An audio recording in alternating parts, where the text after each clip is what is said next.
2025 ಮುಗಿಯೋದಕ್ಕೆ ಕ್ಷಣ ಗಣನೆ ಆರಂಭವಾಗ್ತಾ ಇದೆ. ನೂತನ ವರ್ಷವನ್ನ ಸ್ವಾಗತಿಸಲು ಜಗತ್ತಿನಾದ್ಯಂತ ಜನತೆ ಕಾತುರದಿಂದ ಕಾದು ಕುಳಿತಾ ಇದ್ದಾರೆ.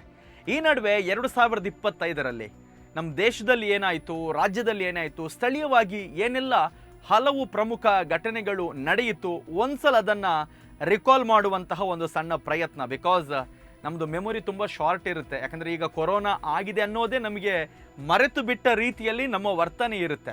ಆದರೆ ನಾವು ಒಂದು ಸ್ವಲ್ಪ ಹಿಂದೆ ಹೋದರೆ ನಮಗೆ ಒಂದಷ್ಟು ಘಟನೆಗಳನ್ನು ರಿಕಾಲ್ ಮಾಡಿದಾಗ ಈ ಥರದ್ದೆಲ್ಲ ನಡೆದಿತ್ತಾ ಅಂತ ಮತ್ತೊಮ್ಮೆ ನಮಗೆ ಅದು ನೆನಪಿಗೆ ಬರುತ್ತೆ. ಹಾಗಾಗಿ ಅಂತಹದೊಂದು ಪ್ರಯತ್ನ ರಾಷ್ಟ್ರೀಯ, ರಾಜ್ಯ ಮತ್ತು ಸ್ಥಳೀಯವಾಗಿ ಏನೆಲ್ಲ ಪ್ರಮುಖ ಘಟನೆಗಳು ಘಟಿಸಿತ್ತು, ಏನೆಲ್ಲ ಪ್ರಮುಖ ವಿದ್ಯಮಾನಗಳು ನಡೆದಿತ್ತು 2025ರಲ್ಲಿ ಅಂತೇಳಿ. ಸೊ ಮೊದಲಾಗಿ ನಾವು ರಾಷ್ಟ್ರೀಯದಿಂದ ಆರಂಭ ಮಾಡ್ತಾ ಇದ್ದೇವೆ. ಬಹುಶಃ ಇಡೀ ರಾಷ್ಟ್ರದಲ್ಲಿ ಜನವರಿ ತಿಂಗಳಿಗೆ ನಾವು ಹೋಗೋದಾದರೆ 2025ನಲ್ಲಿ ಈ ಸಲ ನಡೆದಂತಹ ಒಂದು ದೊಡ್ಡ ಕಾರ್ಯಕ್ರಮ ಅದು ಉತ್ತರ ಪ್ರದೇಶದ ಪ್ರಯಾಗ್ರಾಜ್ನಲ್ಲಿ ನಡೆದಂತಹ ಕುಂಭಮೇಳ. ಸುಮಾರು 1 ತಿಂಗಳ ಕಾಲ ನಡೆದಿತ್ತು ಕುಂಭಮೇಳ. ಜನವರಿ ಮತ್ತು ಫೆಬ್ರವರಿಯಲ್ಲಿ ನಡೆದಂತಹ ಕುಂಭಮೇಳದಲ್ಲಿ ವಿಶ್ವದಾದ್ಯಂತ ಕೋಟ್ಯಂತರ ಭಕ್ತರು ಭಾಗಿಯಾಗಿದ್ದರು. ಒಂದು ವಿಶ್ವ ದಾಖಲೆಯನ್ನು ಕೂಡ ಅದು ನಿರ್ಮಾಣ ಮಾಡಿತ್ತು. ಆದರೆ ಜನವರಿ 29ನೇ ತಾರೀಕಿಗೆ ಮೌನಿ ಅಮಾವಾಸ್ಯೆಯ ಸಮಯದಲ್ಲಿ ದಟ್ಟಣೆ ಮತ್ತು ನಿರ್ಬಂಧಿತ ಸಂಚಾರದ ಕಾರಿಡಾರ್ನ ನಡುವೆ ಭಕ್ತರು ಮುಂದೆ ಸಾಗ್ತಾ ಇದ್ದಂತೆ ಪ್ರಮುಖ ಸ್ನಾನಘಟ್ಟದಲ್ಲಿ ನೂಕುನುಗ್ಗಲು ಉಂಟಾದ ಪರಿಣಾಮ 10ಕ್ಕೂ ಮಂದಿ ಮೃತಪಟ್ಟಿದ್ರು.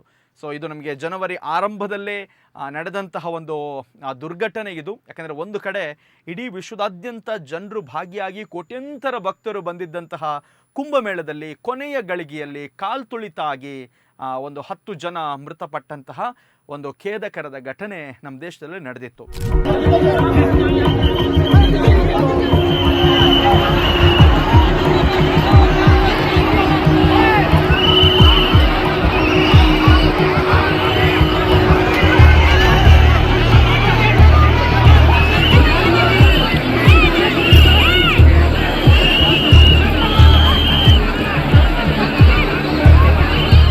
ರಾಜಕೀಯವಾಗಿ ನಾವು ನೋಡೋದಾದರೆ ದೆಹಲಿಯಲ್ಲಿ ನಡೆದಂತಹ ವಿಧಾನಸಭಾ ಚುನಾವಣೆಯಲ್ಲಿ 2025ರಲ್ಲಿ ಬಿಜೆಪಿ ಒಂದು ಭರ್ಜರಿ ಗೆಲುವನ್ನು ಸಾಧಿಸುವ ಮೂಲಕ ಅರವಿಂದ್ ಕೇಜ್ರಿವಾಲ್ ಅವರ ಆಪ್ ಪಕ್ಷಕ್ಕೆ ತೀವ್ರ ಆಘಾತ ಉಂಟಾಗಿತ್ತು. 70 ಸೀಟ್ಗಳ ಪೈಕಿ ಬಿಜೆಪಿ ಬರೋಬ್ಬರಿ 48 ಕ್ಷೇತ್ರಗಳಲ್ಲಿ ಗೆಲುವನ್ನು ಸಾಧಿಸುವ ಮೂಲಕ ಅಧಿಕಾರಕ್ಕೆ ಏರಿತ್ತು. ಏನು ಆಮ್ ಆದ್ಮಿ ನಾವು ಒಂದು ಬದಲಾವಣೆಯನ್ನು ತರ್ತೇವೆ, ರಾಜಕೀಯದಲ್ಲಿ ಒಂದು ಹೊಸತನವನ್ನು ತರಬೇಕು, ಈ ಹಿಂದೆ ಇದ್ದಂತಹ ಸಾಂಪ್ರದಾಯಿಕವಾಗಿರುವಂತಹ ಒಂದಷ್ಟು ವಿಚಾರಗಳನ್ನು ಬದಲು ಮಾಡಿ ರಾಜಕೀಯದಲ್ಲೇ ಒಂದು ಹೊಸತನವನ್ನು ಕೊಡ್ತೇನೆ ಅಂತ ಒಂದು ಭರವಸೆಯನ್ನು ಕೊಟ್ಟು ಅಧಿಕಾರಕ್ಕೆ ಬಂದಿತ್ತು. ಅರವಿಂದ್ ಕೇಜ್ರಿವಾಲ್ಗೆ ದೆಹಲಿಯ ಜನ ಮನ್ನಣೆಯನ್ನು ಕೂಡ ಹಾಕಿದ್ರು. ಆದರೆ ಆಮ್ ಆದ್ಮಿ ಪಕ್ಷಕ್ಕೆ ಎನಿಸದ ರೀತಿಯಲ್ಲಿ ಈ ಬಾರಿಯ ಆಘಾತವನ್ನು ದೆಹಲಿಯ ಜನತೆ ಕೊಟ್ಟಿದ್ದಾರೆ. ಹಾಗಾಗಿ 2025 ಏನಿದೆ ಆಮ್ ಆದ್ಮಿ ಪಕ್ಷದ ಪಾಲಿಗೆ ದೆಹಲಿಯಲ್ಲಿ ಒಂದು ಮರೆಯಲಾಗದ ವರುಷ. ಯಾಕಂತ ಹೇಳಿದರೆ ನಾವು ಬದಲಾವಣೆಯನ್ನು ತರ್ತೇವೆ. ರಾಜ್ಯ ರಾಜಕಾರಣ ಇರ್ಬೋದು ಅಥವಾ ಇಡೀ ರಾಷ್ಟ್ರ ರಾಜಕಾರಣದಲ್ಲಿ ಭ್ರಷ್ಟಾಚಾರ ತಾಂಡವಾಡ್ತಾ ಇದೆ, ಇದನ್ನು ನಾವು ಹೋಗಲಾಡಿಸಬೇಕನ್ನುವಂತಹ ನಿಟ್ಟಿನಲ್ಲಿ ಅಧಿಕಾರಕ್ಕೆ ಬಂದಂತಹ ಆಮ್ ಆದ್ಮಿ ಪಕ್ಷವನ್ನು ಜನರು ತಿರಸ್ಕರಿಸಿದ್ದಾರೆ.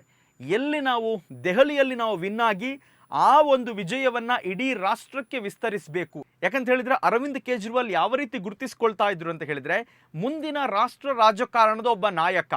ಆಮ್ ಆದ್ಮಿ ದೆಹಲಿಯಲ್ಲಿ ವಿನ್ ಆಗಿತ್ತು, ಬಾಕಿ ರಾಜ್ಯಗಳಲ್ಲಿ ಪ್ರಯತ್ನವನ್ನು ಕೂಡ ಮಾಡಿತ್ತು, ಒಂದಷ್ಟು ರಾಜ್ಯಗಳಲ್ಲಿ ಸಫಲತೆಯನ್ನು ಕೂಡ ಪಡ್ಕೊಂಡಿದೆ. ಹಾಗಾಗಿ ಒಂದು ರಾಷ್ಟ್ರ ರಾಜಕಾರಣದ ನಾಯಕನಾಗಿ ಅರವಿಂದ್ ಕೇಜ್ರಿವಾಲ್ ಹೊರಹೊಮ್ತಾ ಇದ್ದ ಸಂದರ್ಭದಲ್ಲಿ ವಿನ್ ಆದ ಸ್ಥಳದಲ್ಲಿ ಅವರಿಗೆ ಸೋಲಾಗಿರುವಂಥದ್ದು ದೆಹಲಿಯಲ್ಲಿ. ಇದು 2025ನ ಒಂದು ರಾಜಕೀಯವಾಗಿ ನಾವು ನೋಡೋದಾದರೆ ಒಂದು ಬಲು ದೊಡ್ಡ ಹಿನ್ನಡೆ ಆಮ್ ಆದ್ಮಿ ಪಾರ್ಟಿಗೆ.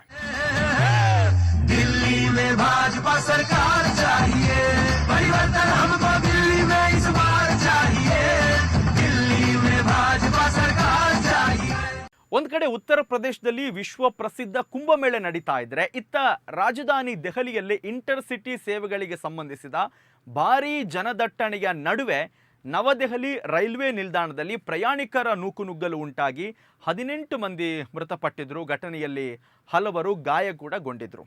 ಇದು ನಾವು ರಾಷ್ಟ್ರೀಯವಾಗಿ ಗಮನಿಸೋದಾದರೆ ಫೆಬ್ರವರಿ ತಿಂಗಳಿನಲ್ಲಿ ನಡೆದಿರುವಂತಹ ದುರಂತ.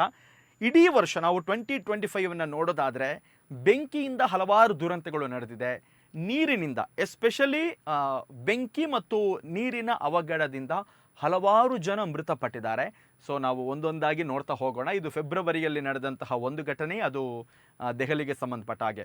ಮುಂದಿನದ್ದು ಅದು ಪಟಾಕಿ ದುರಂತ. ಏಪ್ರಿಲ್ ತಿಂಗಳಲ್ಲಿ ನಾವು ನೋಡೋದಾದರೆ ಗುಜರಾತ್ನ ಬನಸ್ಕಾಂತ ಜಿಲ್ಲೆಯಲ್ಲಿ ಅಕ್ರಮವಾಗಿ ಸಂಗ್ರಹಿಸಿ ಇಡಲಾಗಿದ್ದ ಪಟಾಕಿ ಗೋಡನ್ನಲ್ಲಿ ಒಂದು ಭೀಕರ ಸ್ಫೋಟ ಸಂಭವಿಸಿ 21 ಕಾರ್ಮಿಕರು ಸಾವನ್ನಪ್ಪಿದ್ರು. ನಾನು ಆಗಲೇ ಹೇಳಿದ ಹಾಗೆ ಇಡೀ ವರ್ಷದಲ್ಲಿ ಅತ್ಯಧಿಕ ಸಾವು ಒಂದು ಬೆಂಕಿಯ ಕೆನ್ನಾಲಿಗೆ, ಮತ್ತೊಂದು ಕಡೆ ನೀರಿನ ಪ್ರವಾಹದಿಂದ ಆಗಿರುವಂಥದ್ದು.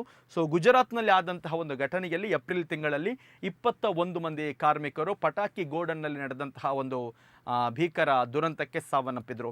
ದೀಸಾ ಕೈಗಾರಿಕಾ ವಲಯದಲ್ಲಿ ಪಟಾಕಿಯನ್ನು ಅಕ್ರಮವಾಗಿ ಸಂಗ್ರಹಿಸಿಡಲಾಗಿತ್ತು. ಕೈಗಾರಿಕಾ ವಲಯದಲ್ಲಿ ಅಕ್ರಮ ಗೋಡೌನ್ಗೆ ಬೆಂಕಿ ಬಿದ್ದಿತ್ತು. ಆನಂತರ ಇದನ್ನು ಕಾಂಗ್ರೆಸ್ ಮತ್ತು BJP ರಾಜಕೀಯವಾಗಿ ತೆಗೆದುಕೊಂಡು ವಾಕ್ಸಮರ ಎಲ್ಲ ನಡೆದಿತ್ತು.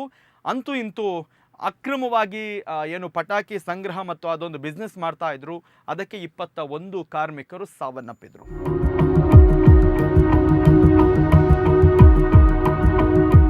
ಎರಡು 2025 ವರ್ಷ ಇಡೀ ರಾಷ್ಟ್ರೀಯವಾಗಿ ನಾವು ಗಮನಿಸೋದಾದರೆ ನಮಗೆ ಮರೆಯಲಾಗದ ಒಂದು ಘಟನೆ ಪಹಲ್ಗಾಮ್ನಲ್ಲಿ ನಡೆದಂತಹ ಒಂದು ದಾಳಿ. ಬಹುಶಃ ಜನರು ಅವರ ರಜೆಯನ್ನು ಕಳೆಯೋದಕ್ಕೆ, ಅದರಲ್ಲೂ ಕೂಡ ಮದುವೆಯಾದಂತಹ ನ್ಯೂ ಮ್ಯಾರಿಡ್ ಕಪಲ್ ಅಥವಾ ಏನು ವಧುವರರು ತುಂಬ ಸುಂದರವಾಗಿ ತಮ್ಮ ಕ್ಷಣಗಳನ್ನು ಕಳಿಬೇಕಂತ ಹೋದಂತಹ ಒಂದು ಪ್ರದೇಶದಲ್ಲಿ ಇಲ್ಲಿ ಉಗ್ರರ ಅಟ್ಟಹಾಸಕ್ಕೆ ಜೀವವನ್ನು ಕಳ್ಕೊಂಡಿದ್ರು. ಉಗ್ರರ ದಾಳಿ ಏನಿದೆ ಪಹಲ್ಗಾಮ್, ಅದೊಂದು ಇಡೀ ರಾಷ್ಟ್ರವನ್ನು ಬೆಚ್ಚಿ ಬೀಳಿಸಿತ್ತು. ಪ್ರವಾಸಿಗರನ್ನು ಗುರಿಯಾಗಿಸಿ ನಡೆದ ಉಗ್ರರ ದಾಳಿಯಲ್ಲಿ 28 ನಾಗರಿಕರು ಮೃತಪಟ್ಟಿದ್ದರು. ಈ ದಾಳಿಯ ಬಳಿಕ ದಕ್ಷಿಣ ಕಾಶ್ಮೀರದಾದ್ಯಂತ ದೊಡ್ಡ ಪ್ರಮಾಣದ ಭದ್ರತಾ ಕಾರ್ಯಾಚರಣೆಯನ್ನು ಕೂಡ ನಡೆಸಲಾಯಿತು. ಹಲವರನ್ನು ವಶಕ್ಕೆ ಪಡೆದುಕೊಳ್ಳಲಾಗಿತ್ತು. ಪಾಕಿಸ್ತಾನಿ ಪ್ರಜೆಗಳು ಮತ್ತು ಲಷ್ಕರ್ ತೈಬಾ ಮತ್ತು ಅದರ ಸಂಘಟನೆಗೆ ಏನು ಕಾರ್ಯಕರ್ತರನ್ನು ತನಿಖಾಧಿಕಾರಿಗಳು ಆರೋಪ ಪಟ್ಟಿಯಲ್ಲಿ ಸೇರಿಸಿದರು. ಏನು ನಾವು ಗಮನಿಸಬೇಕು, 2025ನ ಇಡೀ ಒಂದು ಇಯರ್ನಲ್ಲಿ ನಾವು ನೋಡೋದಾದರೆ ಕಾಶ್ಮೀರದಲ್ಲಿ ಒಂದು ಪೀಕ್ ಪ್ರವಾಸೋದ್ಯಮ ಬೆಳೀತಾ ಇದ್ದಂತಹ ಟೈಮ್ನಲ್ಲೇ ಈ ಒಂದು ಉಗ್ರರ ದಾಳಿ ಏನಿದೆ ಅಲ್ಲಿನ ಪ್ರವಾಸೋದ್ಯಮಕ್ಕೂ ಕೂಡ ದೊಡ್ಡ ಪೆಟ್ಟನ್ನು ಕೊಟ್ಟಿರುವಂತಹ ವರ್ಷ. ಬಿಕಾಸ್ ಏನು ಅಲ್ಲಿ ಬದಲಾವಣೆಯನ್ನು ತಂದು ಹೊರಗಿನ ಎಲ್ಲ ನಾಗರಿಕರು, ಅಂದರೆ ಕೇವಲ ದೇಶದವರು ಮಾತ್ರ ಅಲ್ಲ, ಹೊರಗಿನವರು ಕೂಡ ಬಂದು ಒಂದು ನಮ್ಮ ದೇಶದಲ್ಲಿರುವಂತಹ ಒಂದು ಸುಂದರ ಒಂದು ಸ್ಥಳ ಏನಿದೆ ಕಾಶ್ಮೀರದ ಸೌಂದರ್ಯವನ್ನು ಸವಿಯುವಂತಹ ನಿಟ್ಟಿನಲ್ಲಿ ಪ್ರವಾಸಿಗರು ಹೋಗ್ತಾ ಇದ್ರು. ಆದರೆ 26 ಜನ ಉಗ್ರರ ದಾಳಿಯಲ್ಲಿ ಮೃತಪಟ್ಟ ಬಳಿಕ ಆರ್ಥಿಕವಾಗಿಯೂ ಕೂಡ ಕಾಶ್ಮೀರಕ್ಕೆ ದೊಡ್ಡ ಹೊಡೆತವನ್ನು ಕೊಟ್ಟಿತು.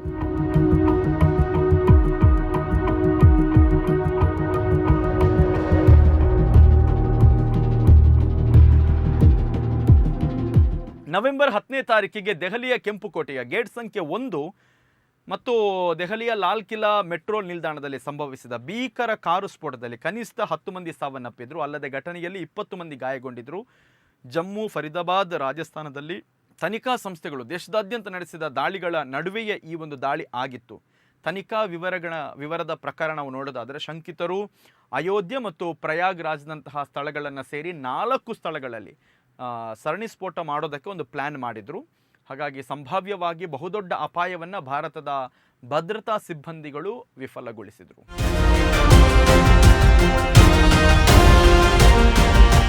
ಉಗ್ರರ ದಾಳಿಯಿಂದ ಒಂದಷ್ಟು ಜನ ಮೃತಪಟ್ಟರೆ, ಕ್ರೀಡೆಯಿಂದಲೂ ಕೂಡ ಜನ ಮೃತಪಟ್ಟಂಥ ಒಂದು ದುರ್ಘಟನೆ ಅದು ಕೂಡ ಆಗಿರುವಂಥದ್ದು ನಮ್ಮ ಕರ್ನಾಟಕದಲ್ಲಿ ಚಿನ್ನಸ್ವಾಮಿ ಕ್ರೀಡಾಂಗಣದಲ್ಲಿ. ಹಲವಾರು ವರ್ಷಗಳಿಂದ ಕಪ್ಪನ್ನು ಗೆಲ್ಲಬೇಕು, ಕಪ್ಪು ನಮ್ದಾಗಬೇಕಂತ ಕನ್ನಡಿಗರೇನು ಕನಸು ಕಂಡಿದ್ರು, ಆ ಕನಸು 2025ರಲ್ಲಿ ನನಸಾಗಿದೆ. ಬಹುಶಃ ಕನ್ನಡಿಗರ ಪಾಲಿಗೆ ಕಪ್ಪಿನ ವಿಚಾರಕ್ಕೆ ಬಂದರೆ, ಅಂದರೆ IPLನಲ್ಲಿ RCB ಟೀಮ್ ಗೆಲ್ಲಬೇಕು ಅಂತ ಏನು ಕನಸಿತ್ತು, ಆ ಒಂದು ಕನಸು ನನಸಾಗಿರುವಂತಹ ವರ್ಷ ಅದು 2025. ಆದರೆ ಆ ಒಂದು ಸಂಭ್ರಮ ನಮಗೆ ಹೆಚ್ಚು ದಿನ ಇರಲಿಲ್ಲ. ಆಟ ಆಡಿದ ಆಟಗಾರರಿಗಾಗಲಿ ಅಥವಾ ಅದನ್ನು ಸಂಭ್ರಮಿಸಿದ RCBಯ ಫ್ಯಾನ್ಸಿಗಾಗಲಿ ಆ ಒಂದು ಸಂಭ್ರಮ ಒಂದು ದಿವಸದಲ್ಲಿ ಒಂದು ಸೂತಕದ ಛಾಯೆ. ವಿಜಯೋತ್ಸವದ ವೇಳೆ ನಡೆದಂತಹ ನೂಕುನುಗ್ಗಲ್ನಲ್ಲಿ ಕಾಲ್ ತುಳಿತದಲ್ಲಿ 10ಕ್ಕೂ ಹೆಚ್ಚು ಮಂದಿ ಮೃತಪಟ್ಟಂಥ ಒಂದು ದುರ್ಘಟನೆ ನಮ್ಮ ಕರ್ನಾಟಕದಲ್ಲಿ, ಅದರಲ್ಲೂ ಕೂಡ ಚಿನ್ನಸ್ವಾಮಿ ಕ್ರೀಡಾಂಗಣದಲ್ಲಿ ನಡೆದಿತ್ತು. ಬಹುಶಃ ಈ ಒಂದು ಘಟನೆಯಲ್ಲಿ ನಾವು ನೇರವಾಗಿ ಇದನ್ನು ಆರ್ಗನೈಸ್ ಮಾಡಿರುವಂತಹ ಯಾರು ಪ್ರಮುಖರಿದ್ದಾರೆ, ಅಂದರೆ ಇಲ್ಲಿ ಸರ್ಕಾರದ್ದು ಕೂಡ ಪಾಲಿದೆ. ಬಿಕಾಸ್ ಈ ಒಂದು ಘಟನೆಯಲ್ಲಿ ನಾವು ಗಮನಿಸೋದಾದರೆ ಹಿಂದಿನ ದಿವಸ ರಾತ್ರಿ ಇಡೀ ಬೆಂಗಳೂರೇ ಮಲಗಿರಲಿಲ್ಲ. ಇಡೀ ರಾಜ್ಯದ ಹಲವು ಮೂಲೆಗಳಿಂದ ಜನ ಬೆಂಗಳೂರಿಗೆ ಬಂದಿದ್ದರು. ಬಹುಶಃ ಆವತ್ತು ರಾತ್ರಿ ಇಡೀ ಪಾರ್ಟಿ ಮಾಡಿಕೊಂಡು ಮಜಾ ಮಾಡಿಕೊಂಡು ಕ್ರಿಕೆಟನ್ನು ನೋಡಿ ಸಂಭ್ರಮಿಸ್ತಾ ಇದ್ರು. ಆ ವ್ಯಕ್ತಿಗಳು ಊರಿಗೆ ಹೋಗಬೇಕಂತ ಹೇಳುವಾಗಲೇ ಬೆಂಗಳೂರಿನಲ್ಲೇ ವಿಜಯೋತ್ಸವ ಅಂತ ಸರ್ಕಾರ ಅನೌನ್ಸ್ ಮಾಡಿತ್ತು. ಸರ್ಕಾರ ಕೂಡ ನಾವು ಇದರಿಂದ ಏನಾದರೂ ಲಾಭ ಪಡ್ಕೊಳ್ತೇವೆ ಅನ್ನೋ ನಿಟ್ಟಿನಲ್ಲಿ ಈ ರೀತಿಯ ಒಂದು ಶಾರ್ಟ್ ಅನೌನ್ಸ್ಮೆಂಟನ್ನು ಮಾಡಿರುವಂಥದ್ದು. ಒಂದು ವಾರ ಟೈಮ್ ತೆಗೆದುಕೊಂಡು ಏನಾದರೂ RCB ವಿಜಯೋತ್ಸವ ಮಾಡ್ತಾ ಇದ್ದರೆ ಈ ಥರದ ನೂಕುನುಗ್ಗಲು ಆಗ್ತಾ ಇರಲಿಲ್ಲ. ಬಿಕಾಸ್ ಪ್ರಿಪರೇಷನ್ಗೆ ಸ್ವಲ್ಪ ಸಮಯ ಸಿಗ್ತಾ ಇತ್ತು.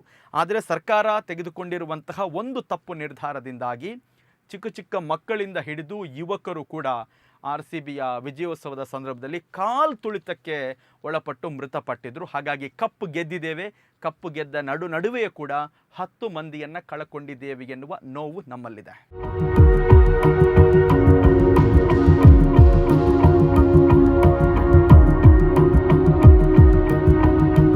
ಎರಡು 2025 ಜೂನ್ 12 ಭಾರತದ ಪಾಲಿಗೆ ಮತ್ತೊಂದು ಕರಾಳ ದಿನ.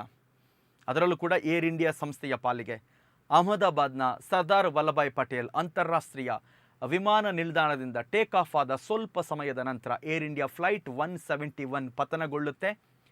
241 ಮಂದಿ ಫ್ಲೈಟ್ನಲ್ಲಿ ಪ್ರಯಾಣಿಸ್ತಾ ಇದ್ದ ಪ್ರಯಾಣಿಕರು ಮತ್ತು ಸಿಬ್ಬಂದಿ ಸೇರಿದಂತೆ 241 ಮಂದಿ ಮೃತಪಟ್ಟಂತಹ ಒಂದು ಕರಾಳ ದಿನ ಭಾರತದ ಪಾಲಿಗೆ.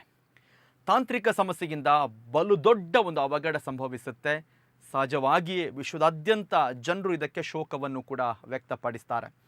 ಸೊ ಈ ಒಂದು ಘಟನೆ ಏನಿದೆ ಇದು ನಮ್ಮ ದೇಶದಲ್ಲಿ ಈ ವರ್ಷ ನಡೆದ ಬಲು ದೊಡ್ಡ ದುರಂತ. ಅದು ವಿಮಾನಯಾನಕ್ಕೆ ಸಂಬಂಧಪಟ್ಟ ಹಾಗೆ 241 ಮಂದಿ, ಅದರಲ್ಲೂ ಕೂಡ ತುಂಬ ಜನ ಇಂಡಿಯಾದವರು ಇಂಗ್ಲೆಂಡಿಗೆ ಹೋಗಿ ಹೊಸ ಬದುಕನ್ನು ಆರಂಭಿಸಬೇಕು. ಒಬ್ಬರು ವೈದ್ಯರು ಇಡೀ ತನ್ನ ಫ್ಯಾಮಿಲಿಯನ್ನು ಎಷ್ಟೋ ವರ್ಷ ಅಲ್ಲಿ ದುಡಿದು ಇಂಡಿಯಾದಲ್ಲಿದ್ದಂಥ ತನ್ನ ಹೆಂಡತಿ ಮಕ್ಕಳನ್ನು ಕರ್ಕೊಂಡು ಹೋಗ್ತಾ ಇದ್ದಂಥ ಒಂದು ಸಂಭ್ರಮದ ಕ್ಷಣ ಅದು. ಅಲ್ಲಿ ಮಕ್ಕಳನ್ನು ಹೆಂಡತಿಯನ್ನು ಸೆಟಲ್ ಮಾಡಬೇಕು, ಒಳ್ಳೆ ಸ್ಕೂಲಿಗೆ ಸೇರಿಸಬೇಕು, ಒಳ್ಳೆ ವಿದ್ಯಾಭ್ಯಾಸ ಕೊಡಬೇಕಂತ ಕನಸು ಕಟ್ಟಿದ್ದಂತಹ ನೂರಾರು ಜೀವಗಳು ಏನೂ ಮಾಡದ ತಪ್ಪಿಗೆ ಪ್ರಾಣವನ್ನು ಕಳ್ಕೊಂಡಿದ್ದಾರೆ. ಸೊ ಜೂನ್ 12, 2025 ಭಾರತದ ಪಾಲಿಗೆ ಒಂದು ಕರಾಳ ದಿನ.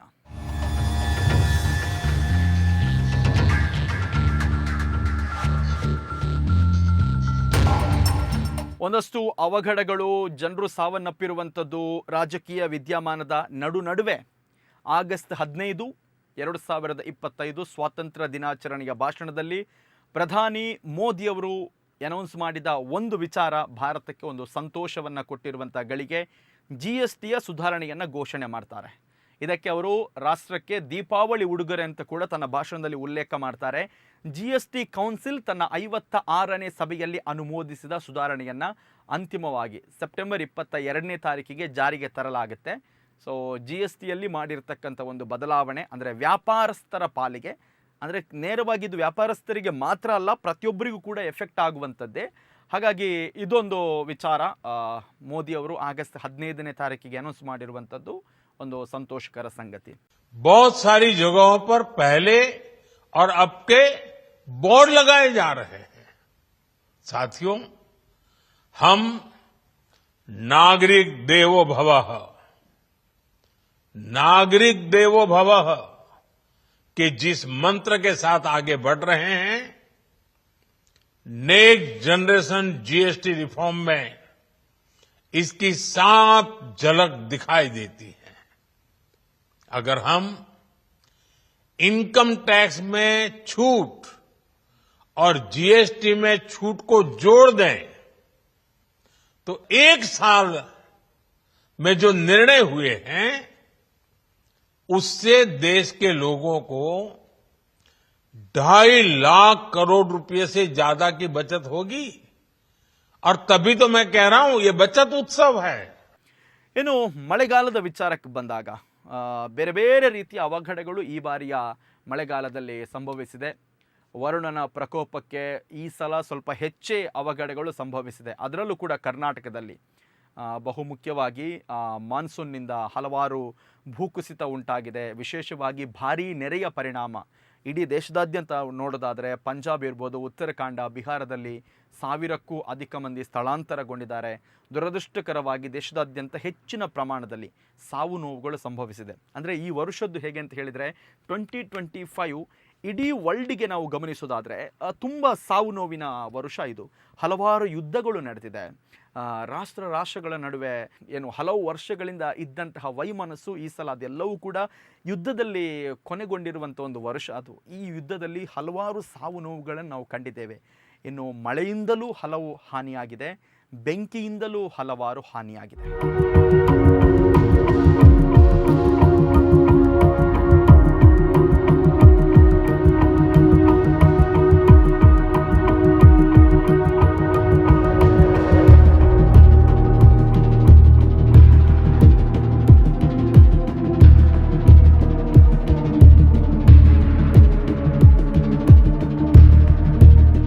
ಸೆಪ್ಟೆಂಬರ್ 27 ತಮಿಳುನಾಡಿನ ಕರೂರ್ನಲ್ಲಿ ನಟ ವಿಜಯ್ ತಮಿಳಗ ವೇತ್ರಿ ಕಳಗಂ ಒಂದು ಪಕ್ಷದ ಮುಖಂಡರಾಗಿ ರಾಜಕೀಯ ರ್ಯಾಲಿಯನ್ನು ಮಾಡ್ತಾ ಇದ್ದ ಸಂದರ್ಭ ಕಾಲ್ತುಳಿತದಿಂದ ಹಲವಾರು ಪಕ್ಷದ ಕಾರ್ಯಕರ್ತರು, ಅಭಿಮಾನಿಗಳು ಸಾವನ್ನಪ್ಪಿರುವಂಥದ್ದು ಒಂದು ರಾಜಕೀಯವಾಗಿ ನಾವು ನೋಡೋದಾದರೆ ಒಂದು ದೊಡ್ಡ ಒಂದು ಕಹಿ ಘಟನೆ ಈ ವರ್ಷ ನಡೆದಿರುವಂಥದ್ದು.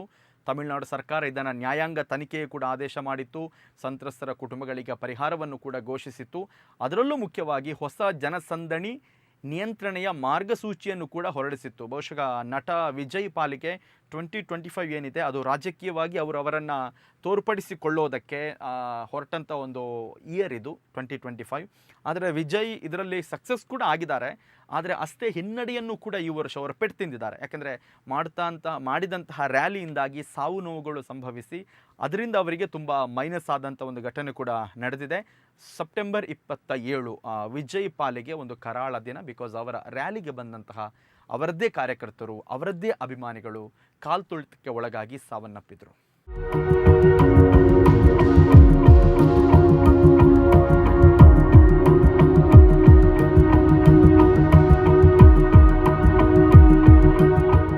ಏನು 2025 ಪ್ರಮುಖವಾಗಿ ಒಂದು ಕಡೆ ದೆಹಲಿ ಚುನಾವಣೆ ಬಿಜೆಪಿ ಪಾಲಿಗೆ ಬಲು ದೊಡ್ಡ ಪ್ಲಸ್ ಆಗಿರುವಂಥ ಒಂದು ವರ್ಷ. ಆಮ್ ಆದ್ಮಿಯನ್ನು ಸೋಲಿಸಿ ಅಧಿಕಾರಕ್ಕೆ ಬಂದಿರುವಂಥದ್ದು. ಇನ್ನೊಂದು ಕಡೆ ನಾವು ಬಿಹಾರಕ್ಕೆ ಬಂದಾಗ ಬಿಹಾರದ ಚುನಾವಣೆಯಲ್ಲೂ ಕೂಡ ಬಿಜೆಪಿ ಭರ್ಜರಿ ಗೆಲುವನ್ನು ಸಾಧಿಸಿದೆ. ದೆಹಲಿ ವಿಧಾನಸಭೆಯ 70 ಸ್ಥಾನಗಳಲ್ಲಿ ಬಿಜೆಪಿ 48 ಸ್ಥಾನಗಳನ್ನು ಗೆಲ್ಲುವ ಮೂಲಕ ಅತಿದೊಡ್ಡ ಪಕ್ಷವಾಗಿ ಹೊರಹೊಮ್ಮಿತ್ತು. ಅರವಿಂದ್ ಕೇಜ್ರಿವಾಲ್ ನೇತೃತ್ವದ ಎಎಪಿ ಕೇವಲ 22 ಸ್ಥಾನಗಳನ್ನು ಪಡ್ಕೊಳ್ಳೋದಕ್ಕೆ ಮಾತ್ರ ಸಫಲವಾಗಿತ್ತು.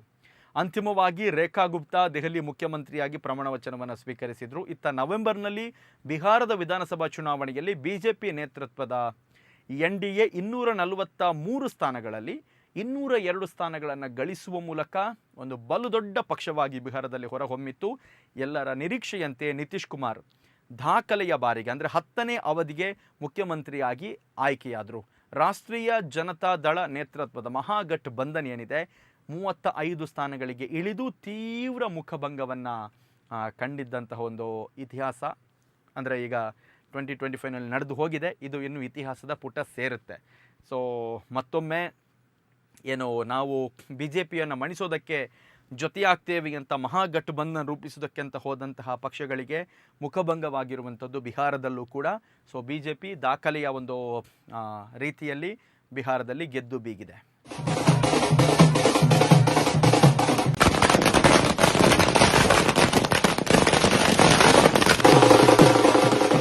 ಎರಡು 2025 ಏರ್ ಇಂಡಿಯಾ ಪಾಲಿಗೂ ಕೂಡ ಒಂದು ಕರಾಳ ವರ್ಷ, ಇಂಡಿಗೋ ಪಾಲಿಗೂ ಕೂಡ ಕರಾಳ ವರ್ಷ. ಯಾಕೆಂದರೆ ವಿಮಾನ ಪತನ ಆಗಿ 249 ಜನ ಏರ್ ಇಂಡಿಯಾದಲ್ಲಿ ಮೃತಪಟ್ಟಿದ್ರೆ, ಇಂಡಿಗೋ ವಿಮಾನ ಹಾರಾಟದ ಅಡಚಣೆ, ಮುಖ್ಯವಾಗಿ ಪೈಲಟ್ಗಳ ಕೊರತೆ, ಹೊಸ FDW ನಿಯಮಗಳು ಅಂದರೆ ಫ್ಲೈಟ್ ಡ್ಯೂಟಿ ಟೈಮ್ ಲಿಮಿಟೇಷನ್, ತಾಂತ್ರಿಕ ದೋಷ, ಇದೆಲ್ಲದಿಂದಾಗಿ ಕೂಡ ದೊಡ್ಡ ಮಟ್ಟದಲ್ಲಿ ಜನರಿಂದ ಟೀಕೆಗೆ ಒಳಗಾಗಿರುವಂತಹ ವರ್ಷ. ಡಿಸೆಂಬರ್ನಲ್ಲಿ 500ಕ್ಕೂ ಹೆಚ್ಚು ವಿಮಾನಗಳು ರದ್ದಾಯಿತು, ವಿಳಂಬ ಆಯಿತು, ಪ್ರಯಾಣಿಕರಿಗೆ ತೊಂದರೆ ಆಯಿತು. ದೆಹಲಿ, ಮುಂಬೈ, ಬೆಂಗಳೂರು, ಹೈದರಾಬಾದ್ ಸೇರಿದಂತೆ ಪ್ರಮುಖ ಕೇಂದ್ರಗಳ ಮೇಲೆ ಪರಿಣಾಮ ಬೀರಿತು. ಸಮಸ್ಯೆಗಳ ಬಗ್ಗೆ ನಾಗರಿಕ ವಿಮಾನಯಾನ ಮಹಾನಿರ್ದೇಶನಾಲಯ ತನಿಖೆ ಕೂಡ ನಡೆಸಿತ್ತು. ಸೊ ನಾನು ಮತ್ತೊಮ್ಮೆ ಹೇಳೋದಾದರೆ 2025 ಇಂಡಿಗೋ ಪಾಲಿಗೂ ಕೂಡ ಒಂದು ತುಂಬ ಕರಾಳ ವರ್ಷ, ಹಾಗೆಯೇ ಏರ್ ಇಂಡಿಯಾ ಪಾಲಿಗೂ ಕೂಡ ಕರಾಳ ವರ್ಷ.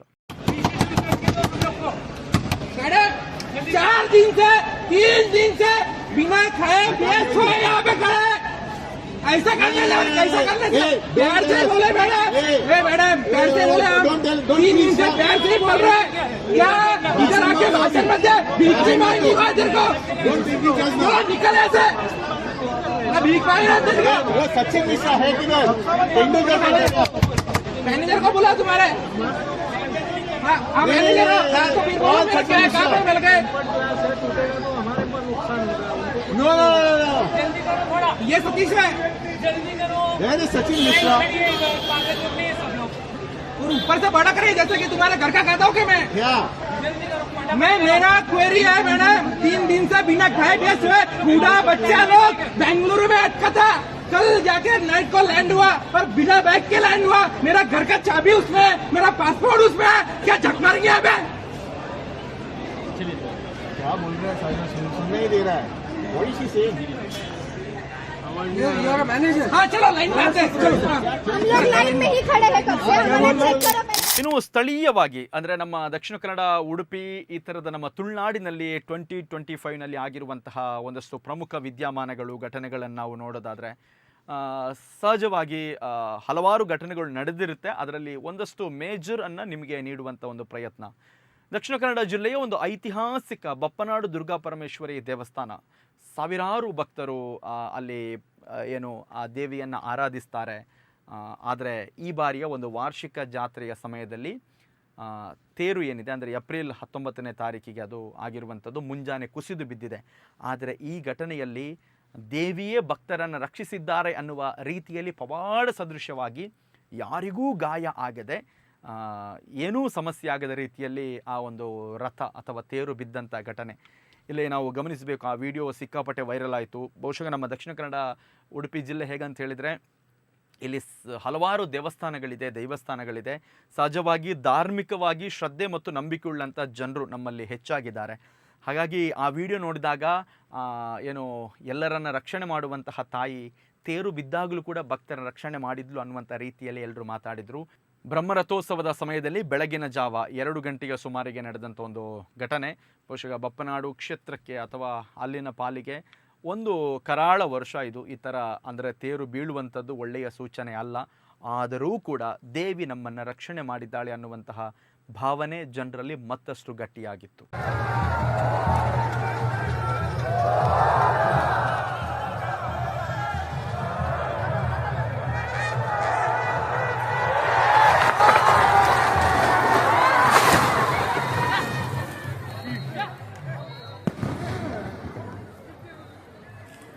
ಸಹಜವಾಗಿ ನಾಪತ್ತೆ ಪ್ರಕರಣಗಳು ಸಿಕ್ಕಾಪಟ್ಟೆ ನಡೀತಾ ಇರುತ್ತೆ. ಆದರೆ ದಕ್ಷಿಣ ಕನ್ನಡ ಜಿಲ್ಲೆಯ ಮಟ್ಟಿಗೆ ನಾವು ನೋಡೋದಾದರೆ ದಿಗಂತ್ ನಾಪತ್ತೆ ಪ್ರಕರಣ 2025ನಲ್ಲಿ ತುಂಬ ಚರ್ಚೆಗೆ ಒಳಪಟ್ಟಂಥ ಒಂದು ಪ್ರಕರಣ.